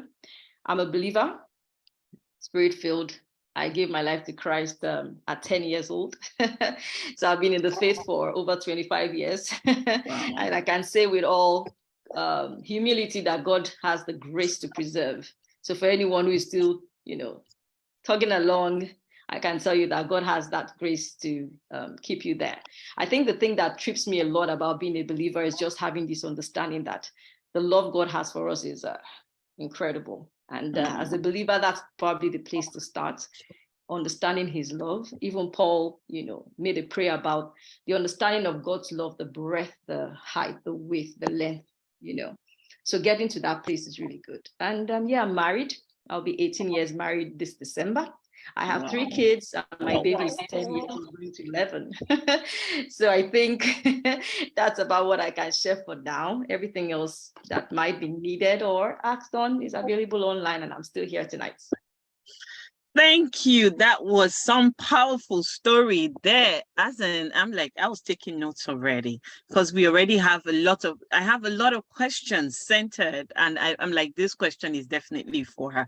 But because because Lola is a panelist, you still have to introduce yourself. A short one, even though we've had a lot about you, but please take the floor. All right, I'm going to do that. But before I do that, I want to recognize Betty. Thank you for joining. We recognize and we really appreciate you joining us today. And of course, everybody. So, and also the Bukumi, she will be joining us in a moment. Yeah, so a bit about me. My name is Lola Oyewumi. I am okay, I come from Ogbomoso, Oyo State, from Nigeria, and I live in Seattle area in Washington. I am I'm an engineer, an IT cybersecurity engineer though, and I am married to Ayodeji Oyewumi. In fact, I met my husband when I was 18 years or 19 years old, while I was in ND1. So we started dating, and it took us 7 years, then we got married. So and that's the only person I know, and that's part of my own journey. So because I didn't see road, that catch them young when somebody just like, I'm stuck with you forever, and I couldn't, have any other person in my life. So we have 3 children, and what else? What I do, I am I'm a leadership coach. I help people. I inspire career professionals to get unstuck, to dream, and as well to really get unstuck from from getting us unstuck from really pursuing their career, to dream bigger, and of course to achieve possibilities. So that's what I do. I am passionate about women really taking on the ownership of their their life. I want to see women rise, because women, we are so emotional. When life throws us a curveball, we want to excuse ourselves out of those opportunities, or just continue to be on the ground rather than standing up. What has happened, irrespective of whatsoever it is in our life. And I know it can be difficult, for example, like a loss of a loved ones, or a loss of a job, or anything that it might be. Really, recognizing that fact that yes, this has happened to me, or this is happening to me, and feeling it, allowing yourself to feel that pain, then grow from it, come out from it, and begin to do possibilities. That's what I'm passionate about, and it's much joy to be part of the panel today. Thank you. Thank you so much. Thank you for that amazing intro. Bukumi, are you ready for us now? Okay, seems she's not ready. Are you ready for your introduction? You can unmute, ma'am. Okay, I don't think she can hear us. Bukumi Oladeji. Oh, okay. Good afternoon. My name is Bukumi Ladeji, and sorry, I'm just just getting back from somewhere. Okay, my name is Bukumi. I'm a single mom of 2 kids, beautiful kids, and I'm a final year nursing student. I'm an entrepreneur. I'm a French graduate from Amadou Bello University, and I live in Canada. I would say I'm doing pretty well. I'm doing well in life, and I'm a single mom, not because I chose to be single, but because this is what I said. This is how life, happened, and I decided to take it that way. I chose to leave, and I chose to leave out of the situation where I found myself from an abusive, relationship of from the man I loved, I thought I loved for about 10 years. So I would say I'm doing well in life, and I love to meet people. I'm career oriented, I'm family oriented, and I love to meet up. I love to meet people, and I decided to go into nursing because I was doing a PSW. I've been a PSW for like a personal support worker for 5 years. And then I saw that this is so much a career that I've been doing, and I would just like to move forward in life with getting, moving forward. And I decided to go into nursing. And am I enjoying it? Yes. Is it stressful? Very stressful. But yes, this is where I am, and I'm here with you. Any questions? Then Thank you so much, I'll share Bukumi. I anything. mean, thank you so much for that powerful introduction. Let me quickly run into the questions. And I see a lot of powerful women here sharing from great wealth of knowledge.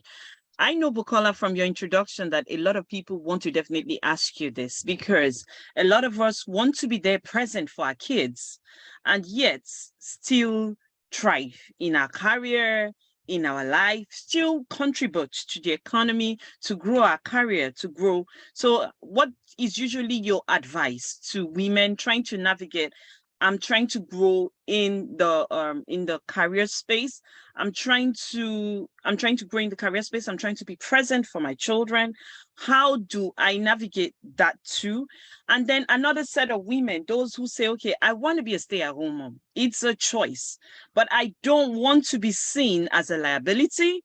I want to be that woman who is able to still contribute to the economy in my home. How do I also navigate as well? And how do I go through this season, this transition season?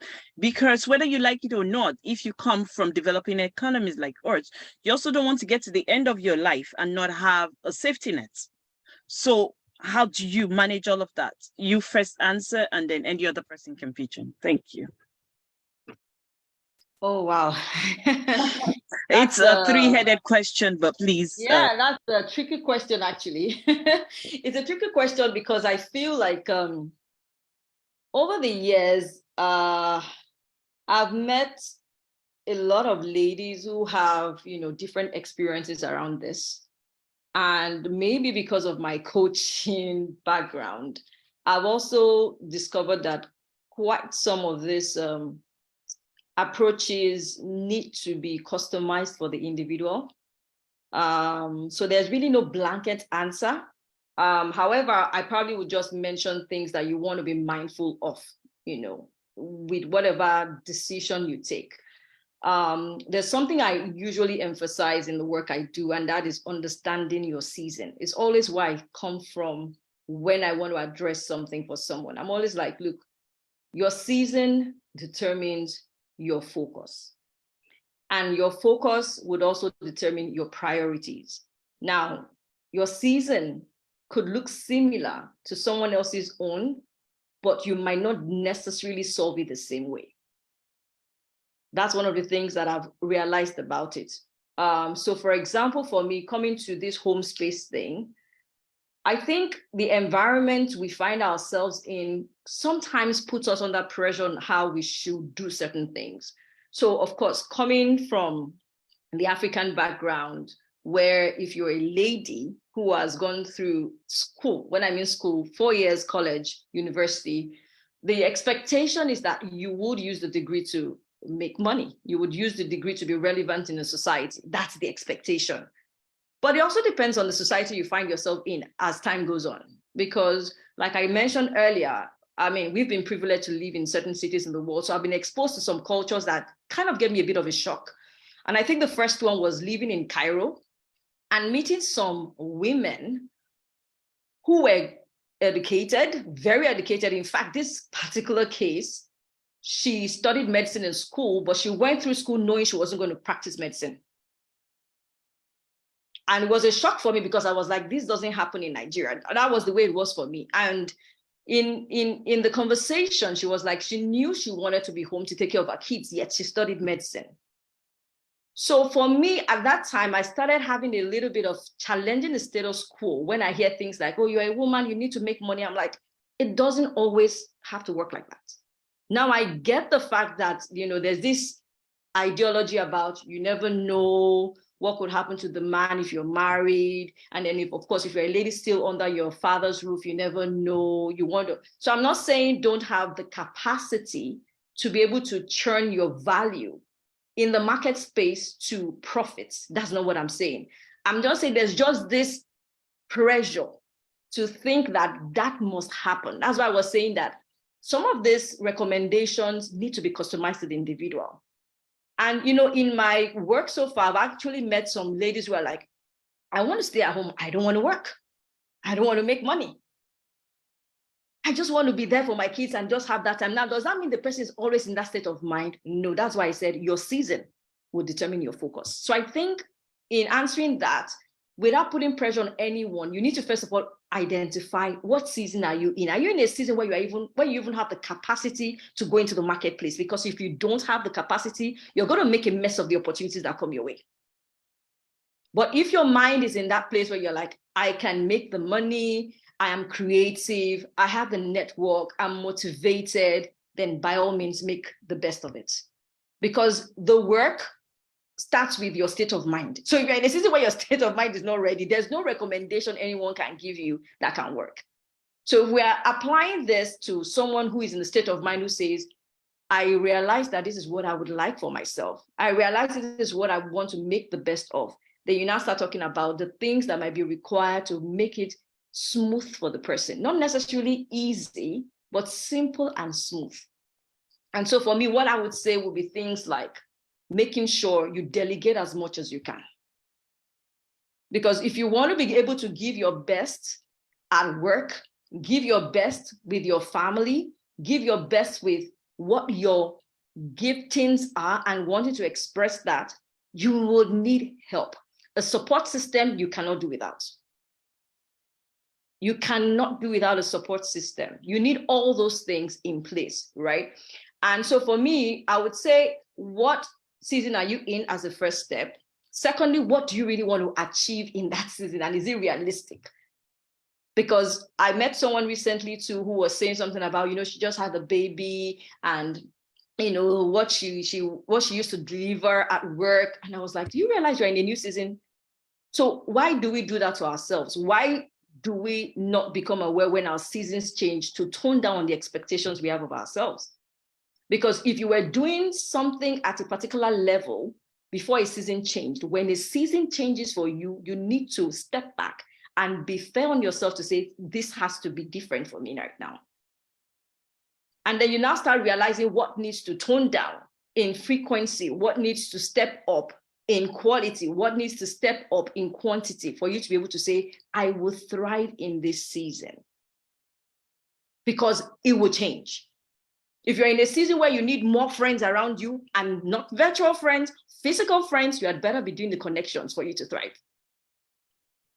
If you're in a season where you need sleep, which a lot of us are deprived of, you had better be logging that in and be saying, I must make my 7 to 9 hours of rest.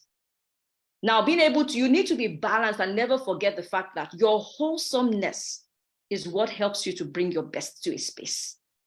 So if you're overly stretched because you're trying to meet the standard of another lady out somewhere who you don't even really know how she's pulling her, ropes to get her, achievements met, you might actually be putting yourself under unnecessary pressure.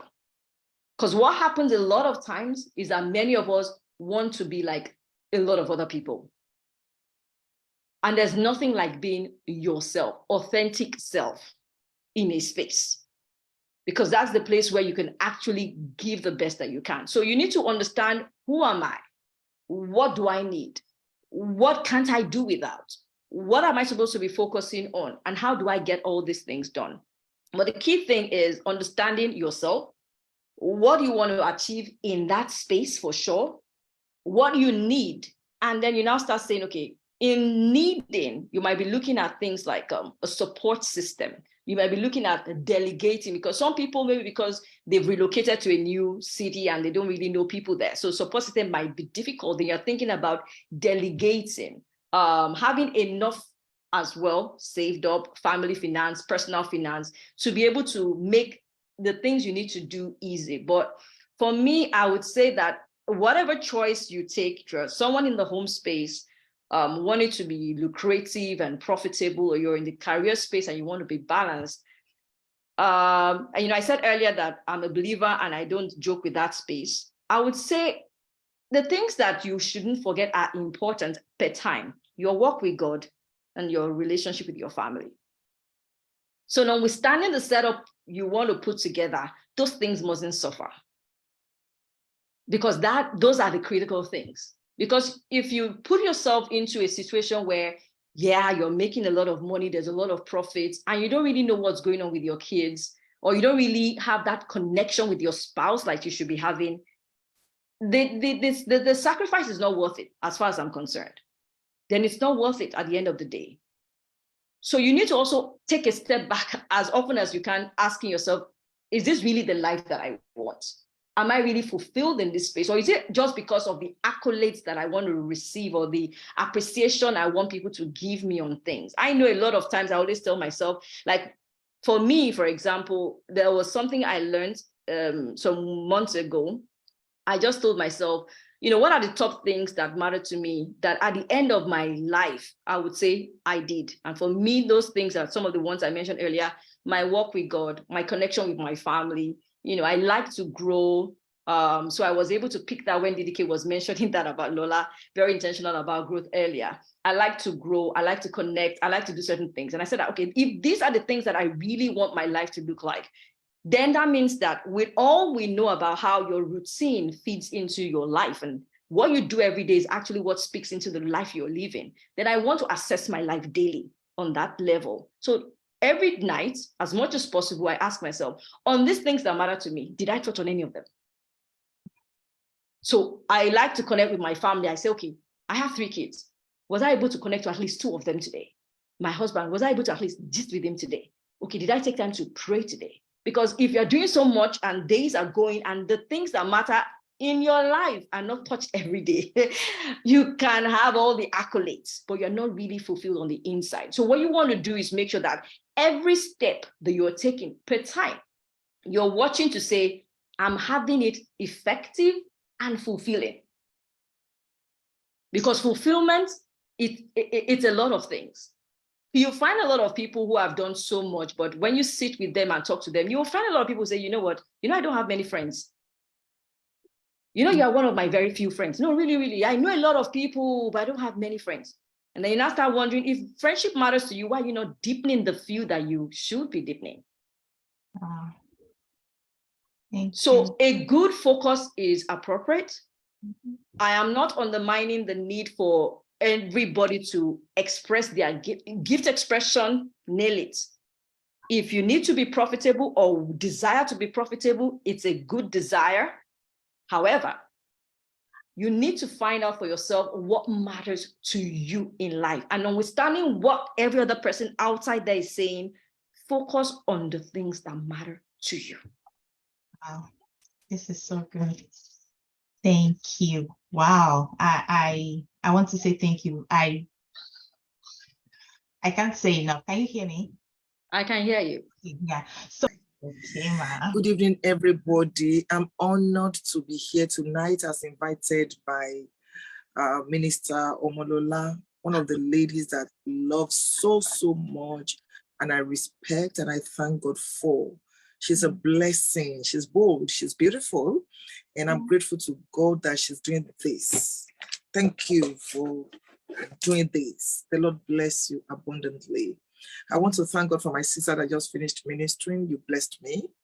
Thank you, thank you, thank you. I honor every one of you, everyone. You're so, so special.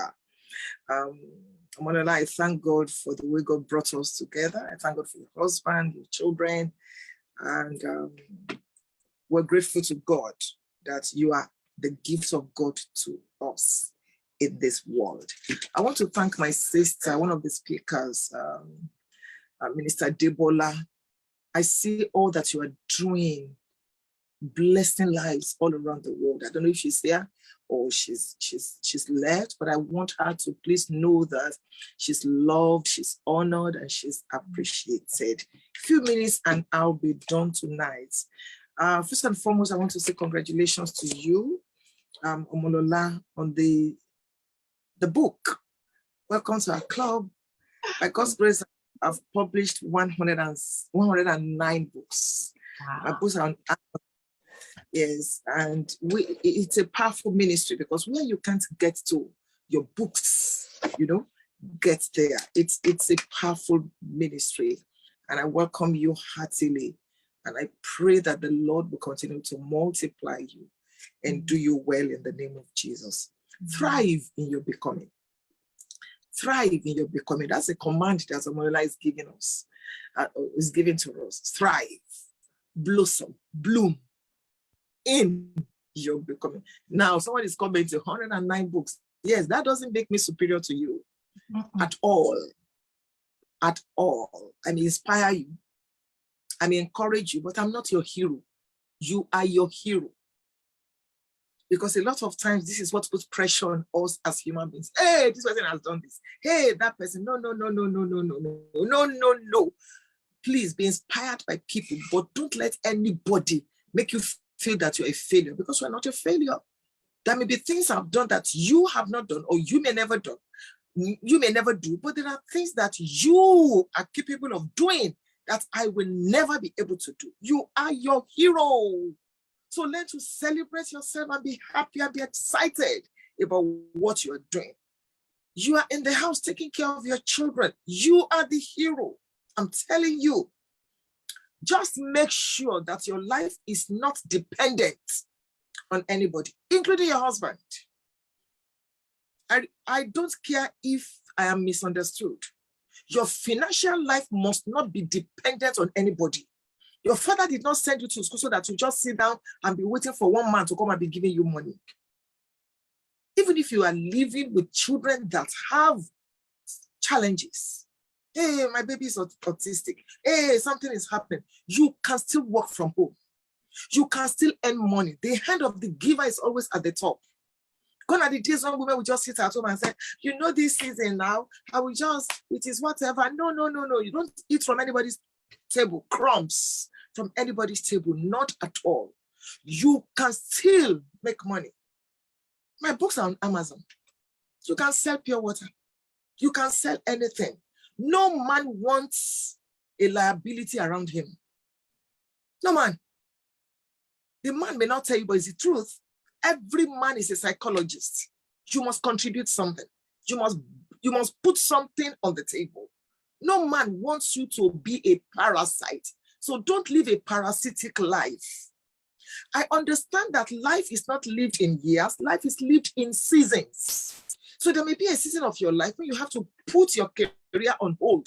But please don't sit down there and say, well, my husband is wealthy, he's rich, and that's all. No. There is a fulfillment that comes when a woman brings something with her life. When a woman does something with her life. I graduated. I have a first degree 20-something years ago. In a few weeks' time, maybe like 6 weeks' time, I'm going to be 60. But I just went back to school to study law. I just went back to school. 1 month, less than 1 month now. I got my room in the university. I'm a grandmother of 9. I'm busy. When you say a woman is busy, ask me. I'm in business full-time. I'm in ministry full-time. I'm a pastor's wife full-time. I'm a global preacher. I've traveled around the world by God's grace. But I have made up my mind that I will live till I die. That is how to thrive in becoming. Yes, a degree in law. And I don't want to practice as a lawyer. I only want to teach. So when I'm done with this, I'll go for my master's.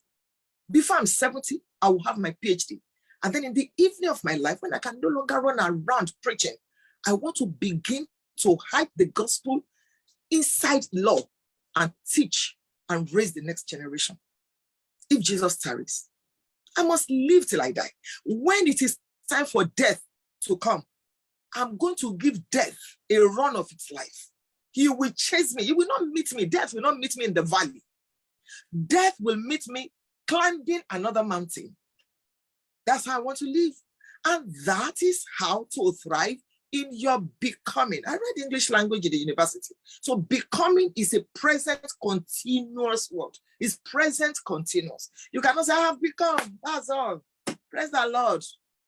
Hey, oh Israel, to your tent. No, you must continue to become.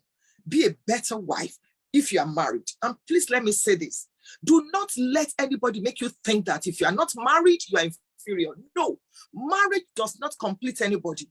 We have put too much pressure on women. Hey, marriage, marriage, marriage, marriage. No. If you are an incomplete single person, you will meet and marry an incomplete single man, and you will have an incomplete marriage. That you are not married does not mean you are inferior. Job, I'm a Christian, so the Bible is what gives me life. Job chapter 12 and verse number 3. And Job chapter 13 verse 2. When God begins to repeat himself, it is suicidal to ignore it.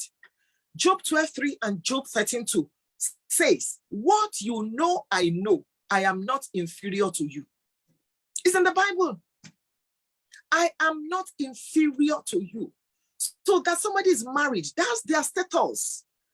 Let me tell you this, and I want you to please hear it very well. The title MRS, Mrs. MRS, when we remove it from your name, Mrs. Funke Felix Adejum, when we remove MRS from your name, whatever remains is your true value. Whatever remains is who you are. Hebrews chapter 11, verse 11. And Sarah herself, that's what the Bible says. Forget about the people that are taking it to the extreme. Hey, feminism, hey, women something. No, no, no, no. This is Bible. God did not create you from the feet. He didn't create you from the head. He created you from the side. There is nothing wrong with a woman becoming great. Encourage your daughters to be great. Don't let your children, because it's a cultural thing. What is culture? What's the definition of culture? Group behavior. That's the definition. A company can have a culture. A church can have a culture. But the body of Christ has a culture. Islam, Muslims have a culture. It's group behavior. Do not allow culture make you feel that you are less than what God created you to be. God is fantastically strategic about you. Psalm 139 verse 14. I love the Message translation. He's fantastically strategic about you. If you open your brain, this call, you will know that it's not just for wig. You will know that you have between 10 and 14 billion cells inside this thing. It's not inferior to a man's own. Your daughter is not inferior to your son. Don't let the devil, the devil has bastardized it. We don't even know what women are saying now. We're saying the Bible. You're not inferior to a man. A man is not inferior to a woman. Not at all. We are all God's creature. So don't let marriage demean you. Don't let marriage relationship make you feel less than who you are. I've been married 38 years. I am one of the most happily married women on earth. Even the devil knows. But my husband is secure enough to let me shine, to let me give expression to the grace of God, the graces of God on my life. So if you are not yet married, don't marry someone that will eat up your destiny in the name of marriage. A true friend will let you shine. A true friend will allow you to be better. So marry your friend. Who is a friend? Someone that knows where you stand and yet is faithful. Thrive in becoming. Just before I pray, I want to mention these things. And I want to take you back to Haggai. Hagar, Hagar, is or was Sarah, Mrs. Abraham's house help, her maid. That lady did not plan, did not beg Sarah or beg Abraham to take her along. They took her along because she was their maid. Fast forward, they got married and they did not have children. She didn't beg that somebody should sleep with her. It was Sarah that went to her and said, come and sleep with my husband. And I don't have the time to go deep into that. Please don't be so trusting to be careless. God comes late when he wants to come big. Don't use your tiny wristwatch to set God's table clock. God is too organized to be absent-minded. He has not forgotten you. Don't look for plan B. God is too organized to be absent-minded. It was Sarah that told that lady to come and sleep. Now let's have a pictorial image. That night or that afternoon when she was sleeping with Abraham, what was Sarah doing? Was she pacing around the house? Did she sit in front of the room? Do you know what that means? For another woman to be sleeping with your husband while you are aware, consciously aware. Was Hagar moaning during the sex? Was Hagar screaming, maybe because she was a virgin? Can you imagine the torture that Sarah went through because she wanted a child? And the moment Hagar realized that she was pregnant, because she didn't even, maybe she didn't expect it. Daddy slept with me. I'm carrying daddy's baby. Oh, she began to misbehave. And Sarah sent her out. I'm not concentrating on Sarah tonight. I'm speaking on Hagar. Many times when we look at Hagar, we just condemn her. Oh, she's an ingrate. Oh, blah, blah, blah. Yes, there's an aspect to that, but that's not what I'm looking at tonight. We're looking at how to thrive while you are becoming. She left the house, she fled. But my point is Genesis 16:8. The angel met her and said to her, return to thy mistress and submit yourself under her hands. Return. That's the word I want to share with you tonight before I pray. Return. Return. That's the starting point for thriving in your becoming. Some of you, because of situations, things that have happened, you hanged your dreams on the shelf. The books you wanted to write, the songs you wanted to compose, the calls you wanted to make because somebody let you down, because marriage happened, because you had children, because. What is your because? You've got to thrive. It is your responsibility to thrive. It is your God-given responsibility to thrive while you're becoming. And the Holy Ghost will ask me or instruct me to tell you tonight, return. The angel said to her, return. Hagar, what you carry in your womb is Abraham's seed. He must not be born in the wilderness. Return. Return to a place of safety where there is roof, where even Sarah will nurture the baby with you, where Abraham, the owner of that pregnancy, will be there to see you when you are delivering, to see you when you carry the baby, to see you when you nurture, to see you and provide life for this boy. Return. Some of you, somebody wronged you and you gave up. I will never trust any man again. I don't want to marry again. Return. Everybody has written books. I don't think I can write. Return. The way I'm feeling, I have failed. It is not failure. It is a feedback. Who hasn't failed before? Come and ask me. Successful people fail and then they just fail forward.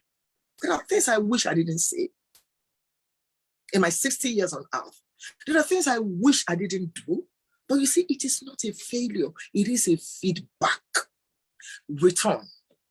Pick up that relationship again. Pick up that dream again. Come back to Abraham's roof. Let there be a roof on that baby's head. Let me tell you something. You cannot incubate just anywhere. There are too many abortionists in the world. They want to abort that dream with their mouth, with their look, with intimidation, with their successes, with everything. You cannot incubate your dream, your becoming, your thriving just anywhere. Know your tribe and belong to your tribe. Israel was one nation, but 12 tribes. Know your tribe.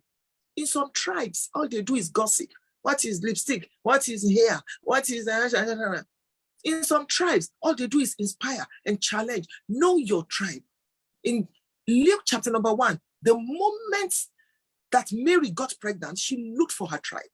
She went to Zachariah's house. You cannot incubate just anywhere. There are too many abortionists in the world. And please hear the next thing I'm about to say. Your life has a voice. Your life has a voice. Your life has a voice. I wish I can say that with a microphone. Your life has a voice. It is your voice. And that voice is different from the voice or the voices of any other people, of their success, the voice of their judgments, the voice of their misunderstanding, the voice of their misinterpretation.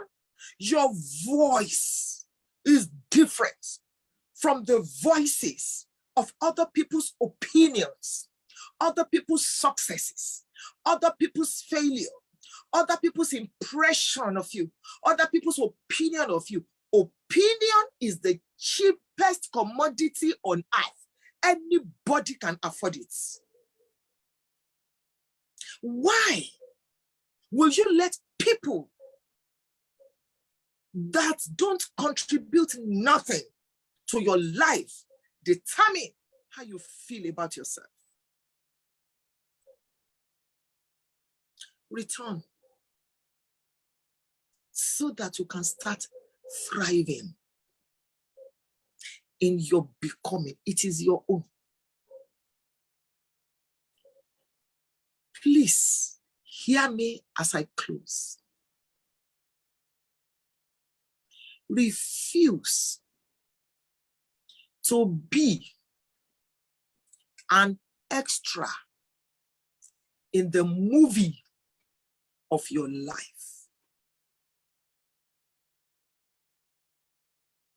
Let me drink water so you understand what I'm saying. Read the book of Psalm. You will hear Selah. I drink another one.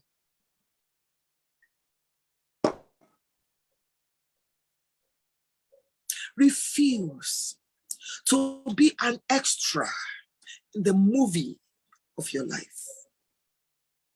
Be the script writer. Be the producer. Be the movie director. Be the stage manager. And with your pen, script out some people from your life. When you watch movies that have series, a movie that has series, at times you may not see something, say, they scripted that person out. Scripted out. Refuse to be an extra in the movie of your life. Script some people out of your life. They are wasting your time. And I have good news for you as we go into 2023. Stars don't die. Oh, my Shantele Bazandara. Hey, sometimes my husband and I were watching a movie. Hey, darling, they have killed him. Hey, you see the man, we just and then he said, I said, this can only be in a movie. Try this star. Be the star. Learn to play that role in the movie of your life. God is comfortable. God is not agitated. God is comfortable to share this planet out. The Bible tells us in Psalm 115 verse 16, the heaven and heavens belong to God, but the earth He has given to the sons of men. It's a gift of God to you. Be the star. Stars don't die. That's how to become. That's how to thrive.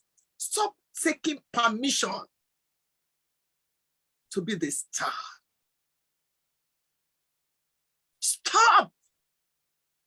Stop collaborating with your prosecutors in the court of life. Somebody said you are ugly. See your head, see your nose, and then that's what you are rehearsing. You are collaborating with your prosecutor. Go before the mirror and say, I love myself. Hey, FFA. God spent extra time when He was creating you. Laugh in the front of people that hate you. It kills them. That's how to become. That is how to become. That is how to thrive, bloom, blossom. For your information, the Lord cometh. The Lord Jesus will soon come. I want you to give your life to Him as a gift when He comes. Remember in my opening statement, I've made up my mind to live till I die. When death comes calling, death will not meet me in the valley. Death will meet me conquering again. Death will meet me climbing another mountain. I've told myself, I shall not die as a woman. I shall die as an institution. That if Jesus tarries, when I'm gone, He'll still be doing research about my life. I just want to pray one prayer for you as you move into 2023. In our ministry, we are fasting. Today is the 10th day of our fast. So we're praying for October. That's what we do every year. In the last 28 years, this is what we've been doing. We fast from December 1 to December 12. Each day, we pray for the month. So on the 1st, we prayed for January. Today is the 10th day of our fast, and we are praying for October. Tomorrow, we pray for November 2023. And then on Monday, we pray for December 2023. And God spoke to our hearts, my husband and I, that in 2023, that year may be tough for people, but it will be our year of mega grace. Mega grace. Mega. Everywhere you look, there will be graces, graces, graces, graces, graces. Mega grace. Zechariah chapter 4. Who art thou, O great mountain, before Lufunke Felix Adejmo? And the Bible says, not by power, not by might. We're going to be living inside Goshen, no matter how terrible it is. CNN is talking. CBN is talking. This one is talking. It's going to be, hey, there's recession. We live in Goshen. Our economy is not controlled by this world. It is controlled from heaven. Our headquarters is in heaven. We refuse to fear their fear. We refuse to die their death. I pray in the name of Jesus as we move into the new year, 2023, with gratitude in our hearts, there shall be graces for you. God will be unusually kind to you. Everything that has your signature will thrive and boom and bloom and blossom in the name of Jesus Christ, our Lord, the monarch of the universe. It shall be well with you. nothing good in your life will die. And I pray concerning this new book, that Jehovah will give this book great wings like the eagle to soar to the nations of the earth. In the name of Jesus. I love you all. I'm honored to serve you tonight. You are all beautiful and fantastic. And I bring you greetings again from the United States of Nigeria, the headquarters of God. Mwah. Good night, everybody. Thank you so much, Mommy. For people that do not know about this book, and she encouraged everybody to read it, to thrive, not just for 2023, but to continue to thrive for the rest of our lives. Thank you, Mommy, so much for mentoring me, for taking me as your daughter, for being a role model, even unto many of us. We are so grateful. Thank you. And as you have prayed for us, I pray for you and your family as well, that the Lord will continue to take you up high. You will never go down in the name of Jesus. All the things that you have, that you desired in your heart to do, to even scale to the ends of the earth, the Lord grants you the grace and the Lord grants you the strength in the name of Jesus. You will do more than what you even desire in your heart, but the Lord God Almighty will grant unto you that grace to do much more that you can even imagine in the name of Jesus. Thank you so much, ma. I give Thank you you. Good night. Mwah. Bye. Thank you.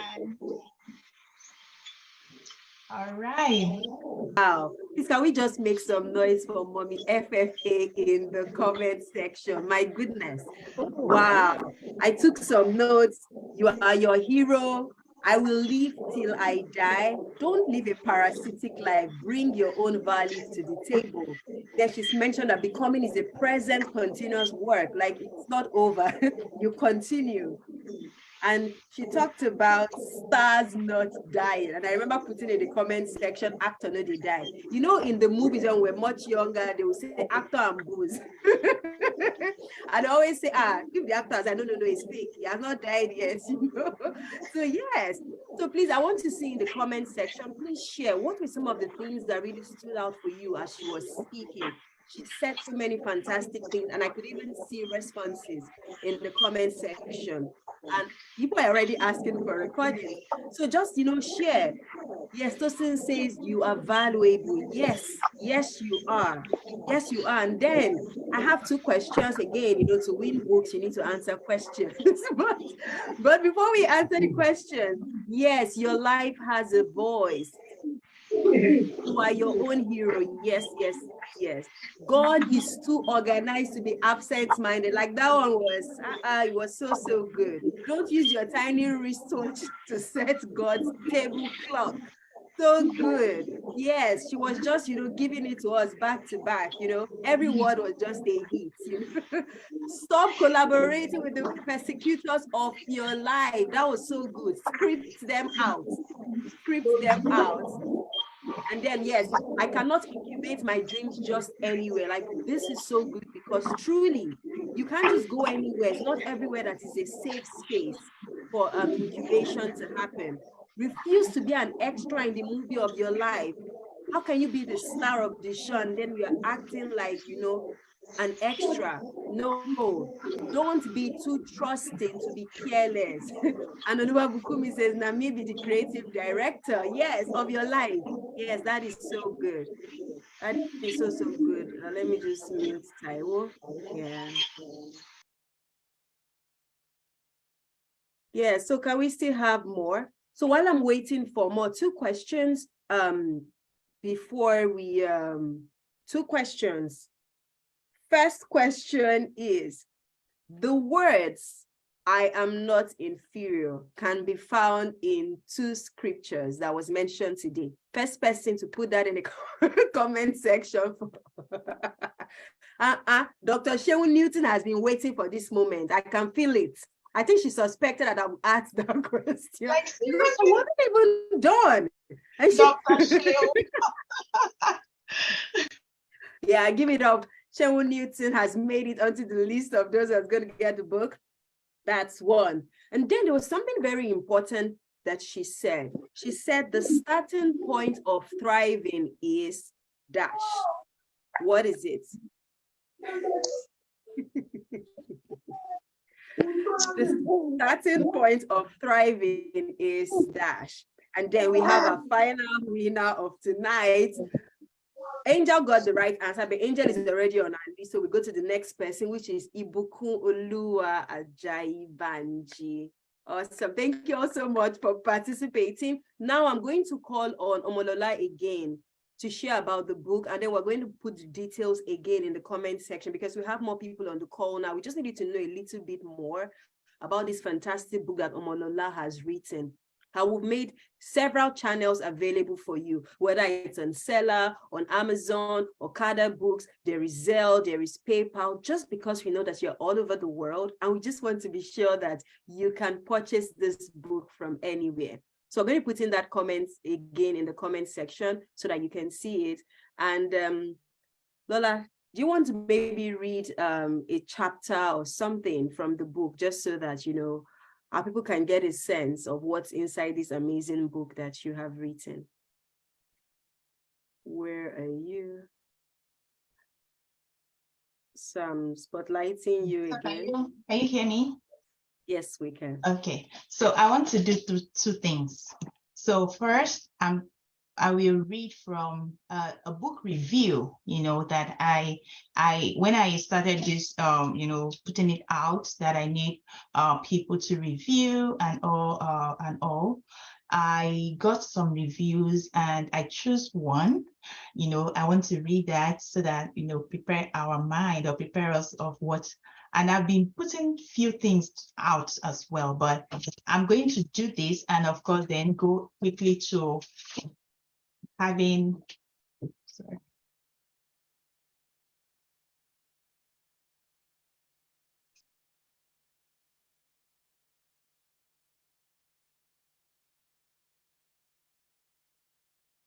Okay, so while we're waiting for Ibuku, she's going to be back shortly. While we're waiting for her, please keep sharing your light bulb moments in the comment section. Okay, she's back.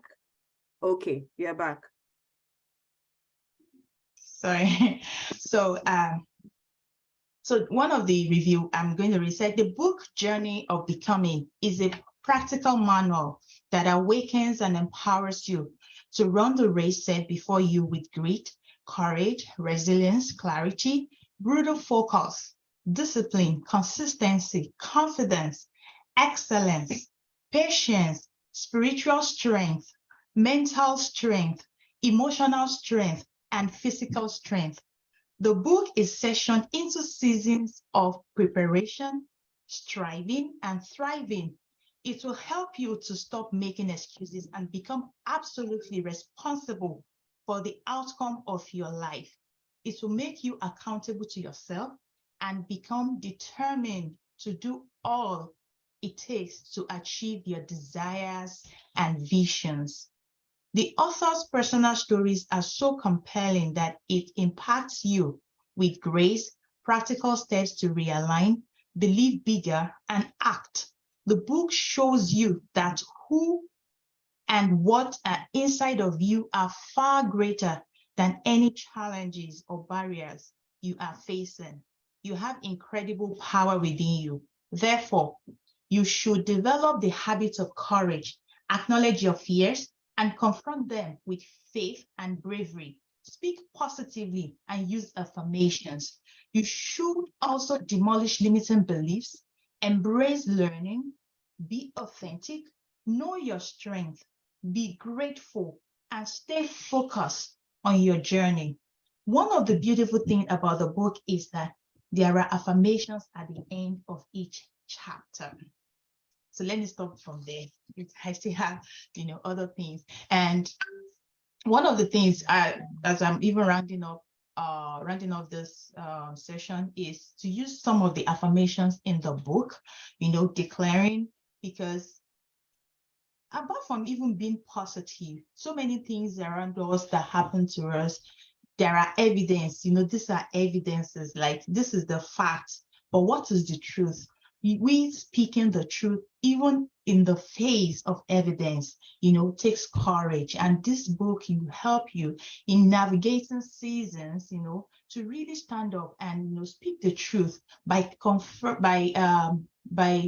declaring, by affirmation, by telling yourself the truth, what God has said concerning you and what you have been created to be and to become, rather than when life throws us a curveball, or while we are passing through those, situation, while we are transiting seasons, right? What is the truth? Keep declaring that truth and as well being positive. So let me go into one chapter. Okay. I'm going to 1 minute or 2 seconds.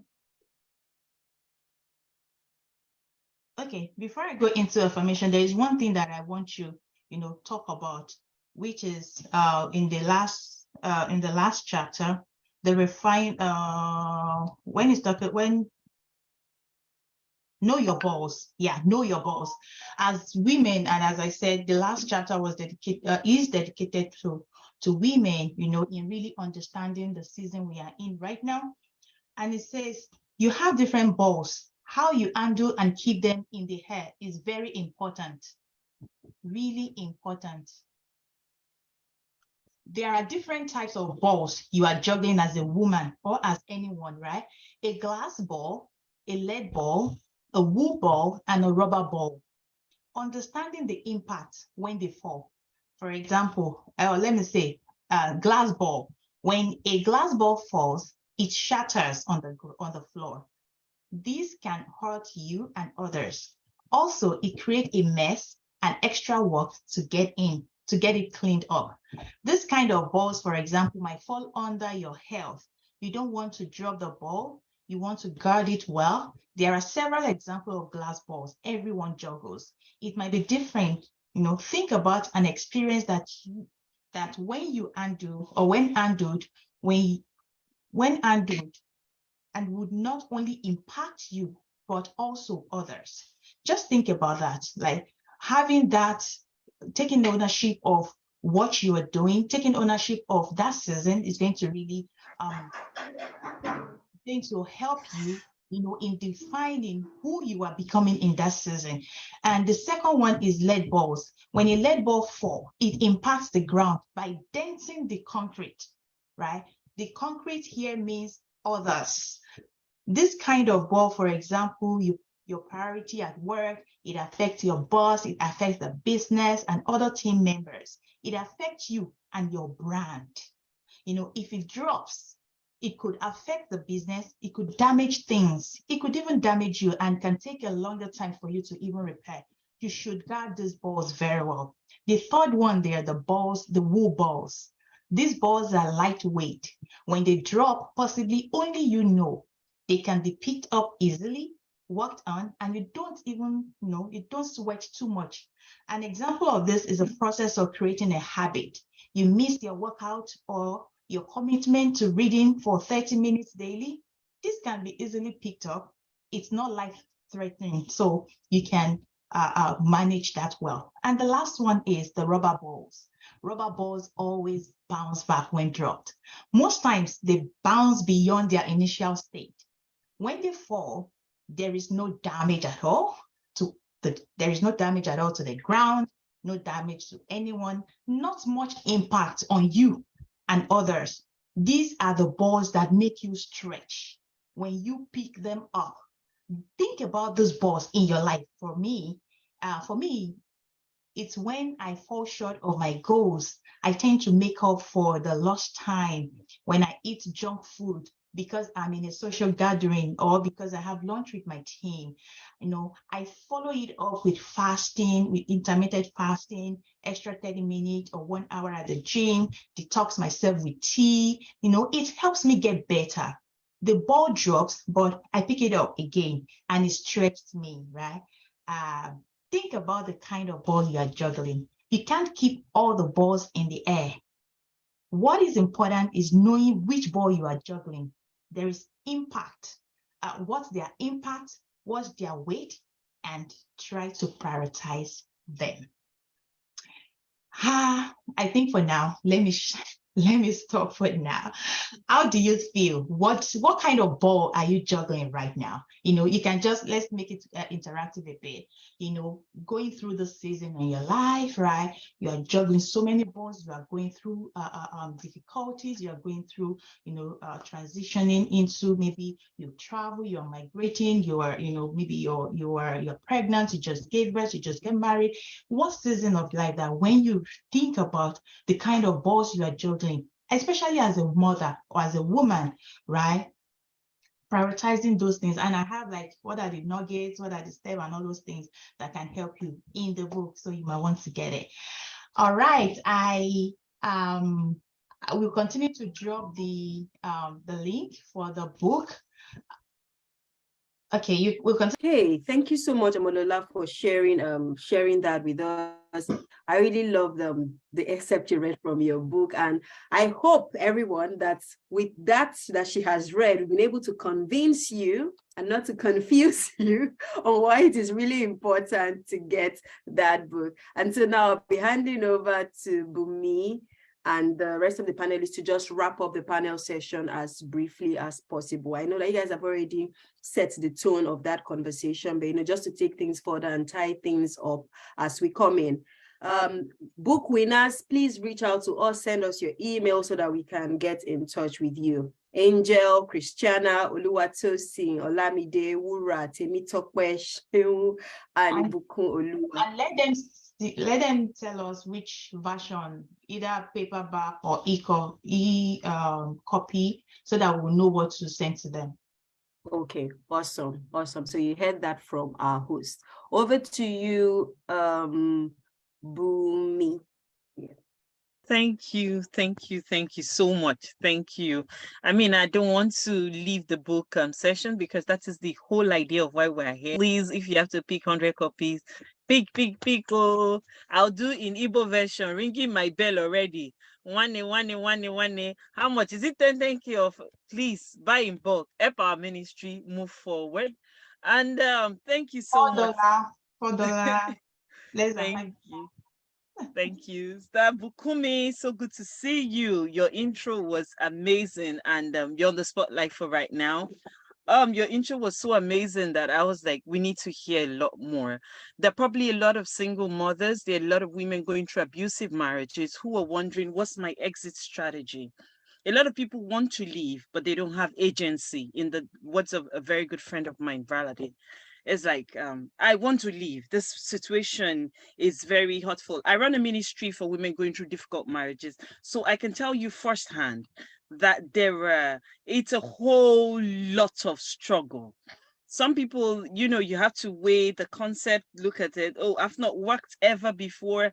I've not done this. And you were able to thrive. You were able to come out of an abusive relationship and say, okay, this is how I want to navigate. Have you been able to thrive? It's one thing for people to tell you to leave, but to have that structure to be able to say, okay, how do I plan? How do I begin to navigate as a sole parent? And how do I have that emotional support, financial support, and be able to still have my sanity? I just want you to touch around it. Thank you. Hey, thank you so much. And Omolola, congrats. Your book is amazing, from the excerpt you read, and then for bringing wonderful people here to us. You're amazing. And I must say, this is my first time of, having to share publicly. Some of my friends, know, but this is my first time I'm going to be sharing, my life personally here. And then it's a privilege. Thank you for the vulnerability. For me. And thank you. As well, I wrote a book as well. And I wrote a book, Before You Leap, and it's also on Amazon as well. But it was like, how would I put it? It's about my life, but it was I forgot that word now. Okay, so fiction. Let's go to yes. Okay. So let's go to what you just said. Living marriage, it's not easy. No matter whatever you tell anyone, it has to be a personal conviction. If if I come to you and tell you, oh, my husband is beating me, I know it is bad. I know I should leave. But telling you and asking for your opinion and asking you to tell me, oh, you know what, you have to leave, you have to park, you have to move. We all know it is bad. But even if you tell me, come, this man, what he's doing to you is bad, you still want to be there because you want to be there. And some of us, we remain there because of we don't have support. We are afraid of what will people say. That was one of my major reasons. One of my very, very major reasons was, oh, my mom is married to my dad. They've been together, they're still together for 42 years, 43 years. I want to be like them. What will my parents say? What would people say? You know, and then having that stigmatization, having that stigma of, oh, because I'm an extrovert to the core. I love to dance. I love to make friends. So having people think I'm the bad one that I have to leave. So I had to keep staying. And then, just like mommy said, I remained married to the man that didn't let me shine. I remained in that relationship. I refused to, I collaborated with my persecutor, and I believed every damn thing he said about me. If he called me stupid, I accepted I was stupid. If he called me an idiot, I accepted I was an idiot. And it's not only physical abuse that you have, that you think you're being abused, being in an abusive marriage. I was being abused emotionally, financially, verbally, and I still remained there, and I kept making excuses for him. And that title, Mrs., I didn't want to take it out because I thought it was adding value to me. But guess what? When I removed that Mrs., FFA said, oh my God, what was left with me after I removed that Mrs., I looked at my life and I'm like, what else? So I took that bold step and I left. I left because I needed to, I knew that I was a star. I didn't want to die. So I was everything in that marriage, but that my other partner was not. And I had to leave without telling a soul, even my parents, my friends, pastors. I didn't tell no one, nobody. And I took that step because I know telling one person they will keep telling you, oh, just keep managing, keep patching it up. And I had to leave without saying a word. And after I left that marriage, I can tell you that 5 years, I am becoming, and the result is a wow. The things I couldn't achieve in 12 years of being with a man, in less than 3 years, I achieved it. There were a lot of things I thought I couldn't do. I knew I could do it, but because my partner didn't let me shine. When you say you want to do this, he had 1,000 of reasons for you not to do it. You get. So, and one thing again is we'll let culture, we let culture make us feel less of ourselves. Everything FFA said today was just on point because I had to take notes of everything too. We feel we are inferior to a man. Just like she said, a man, I'm not inferior to a man is not inferior to me. We both add values to each other. And don't get married to a man that won't let you shine. That's just it. I'm a star and I want to shine. I want to fly.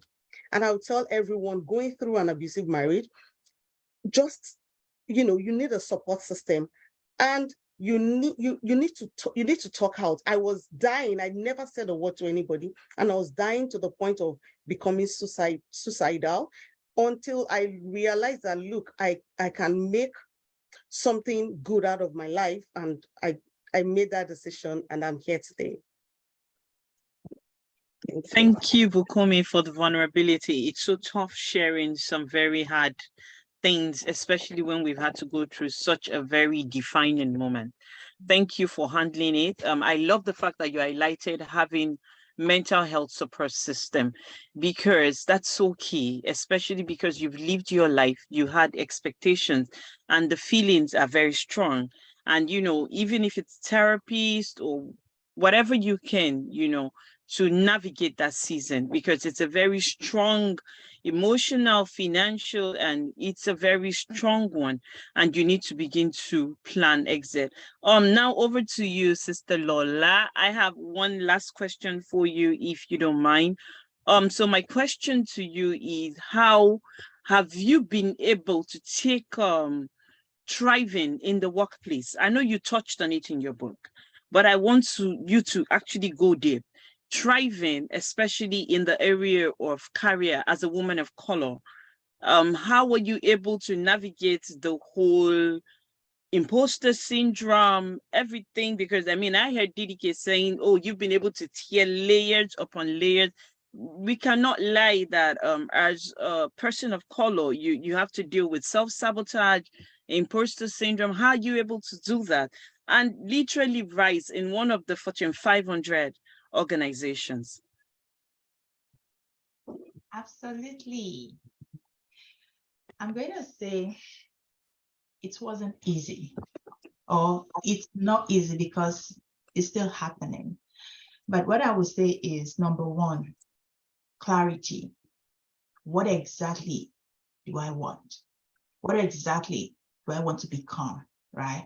So, and it's okay if sometimes when we are navigating, or when we are going through trying to look at, okay, what career, even in my career as an IT person, is so broad. Where exactly do I want to really focus as an engineer?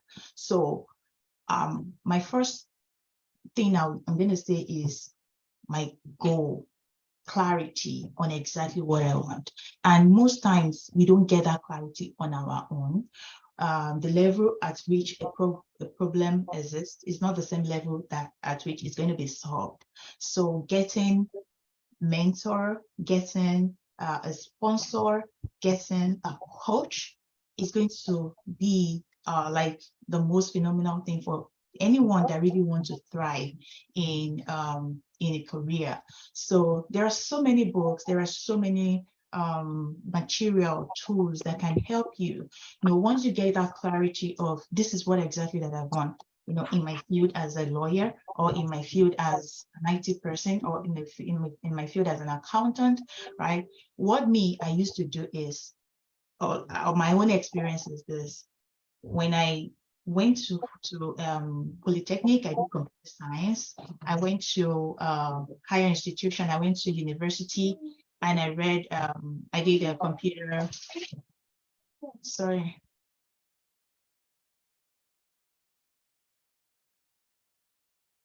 And I read computer engineering. And after that, I was, okay, the next thing for me is my master's. I want to know the exact higher level, not the exact, like the highest level of my profession. Who are they? Who are the people that are there? What are they doing? Where, what certification do they have, right? And that made me to really focus. When I went for my master's, I wanted to go into cybersecurity, and I wanted to do it abroad. Like, I wanted to travel. I started having this for several years because of, the financial, whatever, challenges. So eventually when I was able to get in, coming from that kind of a background that I, that I spoke about, and coming to without I am a woman of color, I am Black, I have accent.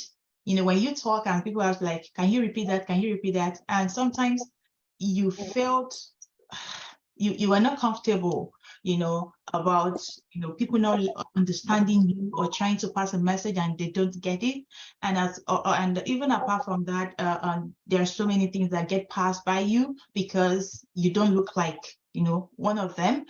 And so many other things around really other racism and all those things. But because my why is so clear, my goals, they are clear, of really becoming a CIO of a multinational of a global company. And when I shared that with my mentors, were like, I want to become a CIO. They're like, do you really know what you're talking about? I say, yes. Like, okay, we can help you, So forget, there is a book that I read about a time, Forget a Mentor, Find a Sponsor. That book is a book that I want to recommend for every career woman. Not just having a mentor alone, sponsor, somebody that is going to help you even while you are in the marketplace or while you are in the corporate environment, that can speak for you, that understand, that can help you, even when the decisions are being made at the table for promotion, for anything. So branding is very, very important. And finding a sponsor, and of course a mentor is good. Then you want to find a coach. One example of finding a coach, when I wanted to really get into the global company, my dreams company, I tried to get into this company for like almost a year, trying to getting interview and bumping interview, and I couldn't even get into the company. But after the 8th month, I sat back. I was like, okay, what exactly am I doing that is not right, or what exactly? How can I change my strategy? I want to really enter into this company. And I found a coach. I spoke to somebody like, go and find a career coach. Like, find somebody in this area, not just a career coach, but an interview, somebody that will help you with your interviewing skills. So it's not that I'm not competent. I'm competent, I'm delivering, I'm doing all those, but finding my lack of not getting, or me not getting what I wanted, was the lack of skill in interviewing. So getting that, working for that person for 90 days transformed everything. The way I answer questions was different, the way the materials I used and the kind of groups, forums that I joined, right? Becoming a CIO is not just an ordinary level thing, but I began to like, okay, what kind of meetings do they attend? What kind of conference do they attend? What kind of membership, are they in? Let me subscribe. Let me be part of them. Let me be part of the certification that they have. I check LinkedIn's and, looking at their profile, like, I don't have this, and working my way up. So having that, right? And setting up a plan, like, not that you have a dream and you're having an unachievable dream. This dream is achievable, but what are the organized plan of action for me to get there? I'm not going to get there in the next 5 years. I'm not even ripe for it, right? I can dream it, but do I have that capacity? Do I have that skill? Do I have all that it entails, to really have? It's not about the technical aspect of it alone, but what about the business side of it, right? So those are some of the things like, oh, I really need to hone my business skill. I really need to do this. So looking at my skill gaps, having like organized plan of action, knowing my why and getting clarity on what exactly I want in my career. These are the things that is going to help us, especially even for a woman. Thank you. Thank you, thank you, thank you, thank you so much, Sister Lola. Thank you, thank you. I know it's not a church program, but I'm trying my best. Okay, thank you, thank you. Because of time, thank you, our amazing panelists. You guys have done amazing, answering so many questions, sharing vulnerability. Thank you so much. I'm looking for my MC so that she can take over, because I know we have stretched this. They've been a day or what? Okay, can I see it in the chat? Can I see your feedback, your emojis, your reactions? Can you just say something good to Lola for making us have this fantastic event today? Just look at the amazing speakers that we had access to, just by showing up on this Zoom call, and just look at the wealth of wisdom that has been shared today. Thank you so much, Lola. Thank you so Don't much. forget to serve them small chops and ice cream. And Yeah, can't they see the servers? Like, if you're not seeing it, please could you maybe adjust your glasses or put on one?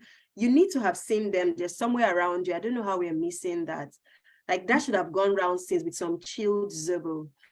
You can't see it yet, Dr. Newton. Please clean the glasses.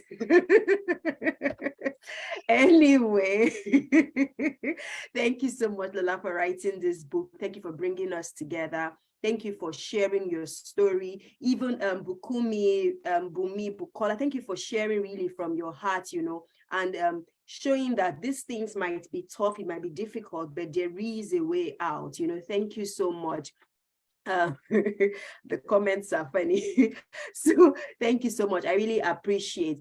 Please do not forget that the reason we came today is to launch a book that is going to, make this work go far. There was something Mommy FFA said, which is the fact that when you write a book, it goes farther than you. So you might not be somewhere, but if your book gets there, the message gets there, which is what is important. So we want you to help us copy the information that is currently in the chat, and then you can be a silver partner, you can be a gold partner, or you can be a platinum partner, right? And just copy this information and share it with the people within your circle of influence. And if you were one of those who won our books today in the game, please send me a message. Also send Lola a message. Some people have sent their information to me already.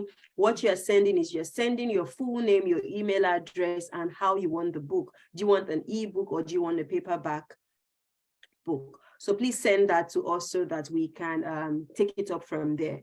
And yeah, I just want to see in the comment section, what is some of the, I know you've learned a lot today. I know you've taken out a lot, but if you were to choose one, just one highlight from today, what would that be? That's one. The second thing is, in one word, can you capture this event? How has it been for you? One word. So you can choose either. It's either you're sharing a light bulb moment or you're sharing one word that this event has been.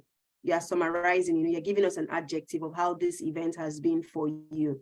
So we just want to get that feedback.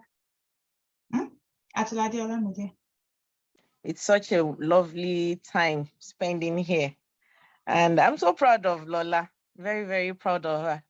And I could remember when 2018 was like, you can wait now, you should write a book, your story, you have a lot to write, people can learn. And like, you know what, you just go ahead, go and start, We thank God that yes, we don't look like what we've been through. It's the journey of becoming is it's like I said, bittersweet, when you look at how underprivileged you are, the only person that can stop you from getting to where you want to go or where you want to be is you yourself. And as it is said, whatever your mind can dream of, whatever idea your mind can conceive, you can achieve. Lola, great job. You can do more, you will do more. This is just the starting point. And get the book, read it, and some of those things that there is more to it. I know she won't go into it in full. I remembered when I was in the uni when I heard that she got admission into Polytechnic. I was like, oh my God, my small little sister, how is she going to manage? How is she going? She's so naive. She's so innocent. How is she going to, wait? Or like, oh my God, but we thank God that she was able to thrive. She went through it and she came out, with flying colors, and here we are all today. Some people, you can never even think of it. We that we cannot even afford 3 meals, we have to work before we go to school. We have to work before we can, there's so many things, but here we are today. And I know we have greater places to go. Thank you so much. All right, thank you. Thank you. I'm sorry, can I also use this opportunity to say thank you to my big my big friend out there, Betty. Thank you for coming. Thank you. Thank you. So I want to call Ayodeji. Ayodeji. Oh, okay. Wow. Thank you, everyone. My name is Ayodije. You will be the man behind the scene. I actually do not want to feature. I actually Why do not, would you feature? but I don't know why she brought me out. Thank you, everyone, for coming on board for the success of this project. And I want to say a very big thank you to friends and family who supported her all through all this while. Finally, she has been able to launch the book. Now she can eat. Now she can eat. You have more time for us. Most times I go to the bed very late. I go to the bed maybe around 2 a.m. and then that is when she will wake up. She will just go to her studies and begin to read. I was like, Madam, you need to rest. But she just finally we just thank God that today it is a great success, and I appreciate everyone. I encourage you to go through the book. I've gone through it. So nice. It's quite inspirational. And it inspires me also. So thank you once again. God bless you, everyone. Amen. It will inspire you to write your own. It will inspire me to write my own. All right. So I want to say a big thank you as we round this program off. So we've come to the end of the program. I'm so blessed with all the people that was able to make it and all the people that are going to watch this even afterwards. I know this is a starting point for greatness, and I wish every one of us I wish every one of us a beautiful year ending, a beautiful year starting.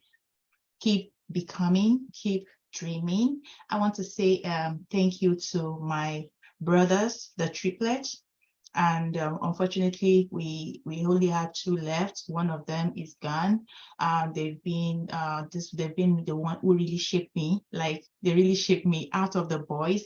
I have a boy in front of me, and I have 3 boys behind me. So they really taught me to be, who I am, and in terms of like really being a fighter.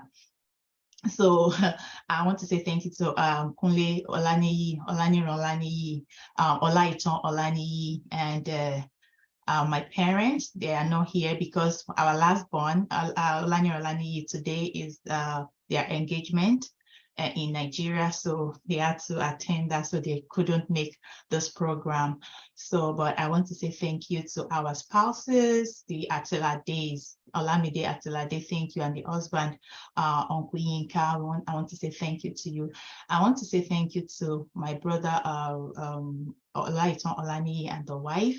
I want to say thank you also to my in-laws. They've been very supportive, Sister Chino, Sister Bosse, Uncle Bolaji, every one of you. Uncle Ibukun. Ibukun is a cybersecurity engineer that is mentoring me, and I'm really looking forward, I'm looking towards him as well in technical. So I want to say thank you. You are really pushing me, telling me to, go for what I believe in. So thank you, everyone. Thank you to my spiritual leaders. Thank you to Dedicate. Thank you to Pastor Funke. Thank you to all my people, even my book, my book publisher, my book editors, people that made this, this possible. Thank you so much, Ugochi, for calling you and like, okay, yes, I'm going to support you. Even this is your week, exam week, BDA. I want to say thank you for pushing through. Thank you so much, Iton. Thank you, everyone on this team that really helped me. Thank you for all my reviewers, that contacted me right from my LinkedIn, my Facebook, like, yeah, I want to review your book. This really gives me so joy. This gives me joy. It makes me, joyful. Like, I have some people that I do not even know, know from nowhere, and they were supporting me and, believing in what I believe in. So I want to say thank you. Thank you for everyone that is buying this book, buying 1, buying 2, buying 10. And thank you for everyone that is still going to buy. My goal after this is Next week we are having year-end program for people in the villages, or not really village, but like local whatever, so that we can, you know, celebrate the Christmas with them. And after that, we are going to OAU. We'll be going to the 100 levels student, 200, like the young girls, to inspire them, to give them, make this book available so that they can read, they can get inspired, to really inspire them. So that's my goal, to, you know, help them be an inspiration. And as well, as a leadership coach, as a career coach, if you need clarity, you want to strategize how to really move them, you want to really move to corporate, you can, you know, we are here, we help people, we give back, we strategize, and, you know, sometimes we don't even, it's not about the money, it's about seeing lives changed. So that's why we are here. So let me know if you have anything. Let me know if you know, you need help, you need to, you know, you need a speaker. I'm here. And you can learn more website www.omololaoyewumi.com. You can get your book anywhere in the world. We will ship it to you. We apart from Amazon, Barnes and Nobles, lulu.com, you can get it there. So I want to wish every one of us thank you and God bless you. So we are done for today. Have a lovely night rest. Here is still 12 noon in Seattle, Washington. I know in Nigeria it's about 9 o'clock, past 9. In, you know, so around here in PST is about 3 past 3. And I want to wish everyone all the best as we go into the next year. Thank you. Thank you for showing up. Thank you so much. Thank you, Dr. Fix. Thank you, Sister Bisala. Congratulations on your book launch. Thank you. Thank you. Congratulations, sis. I'm so grateful. Congratulations. So let me put it. Oh, okay. Now I'm seeing people. Okay. Yesterday. How will I forget my friend now? Thank you, Yetunde, for being supportive all along the way. Thank you, Iyano. Thank you, Abosede. That's my big sis. Thank you, my father-in-law, Mr. Oluwarati. Thank you, Kikelomo. Thank you.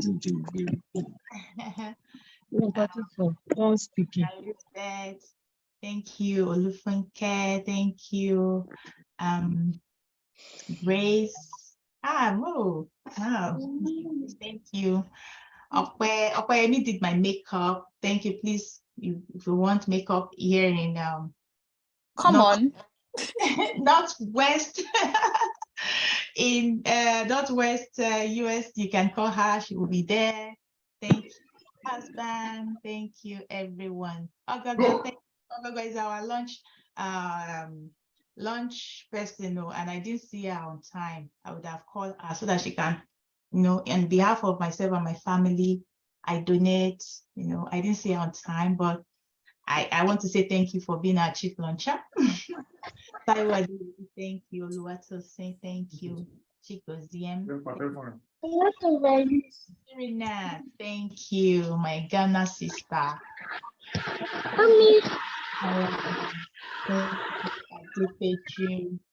Thank you, everybody. Nero is getting with it. Oh no, he has getting with it. Okay.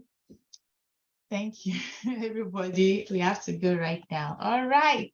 So I will see you soon. You'll hear from me soon.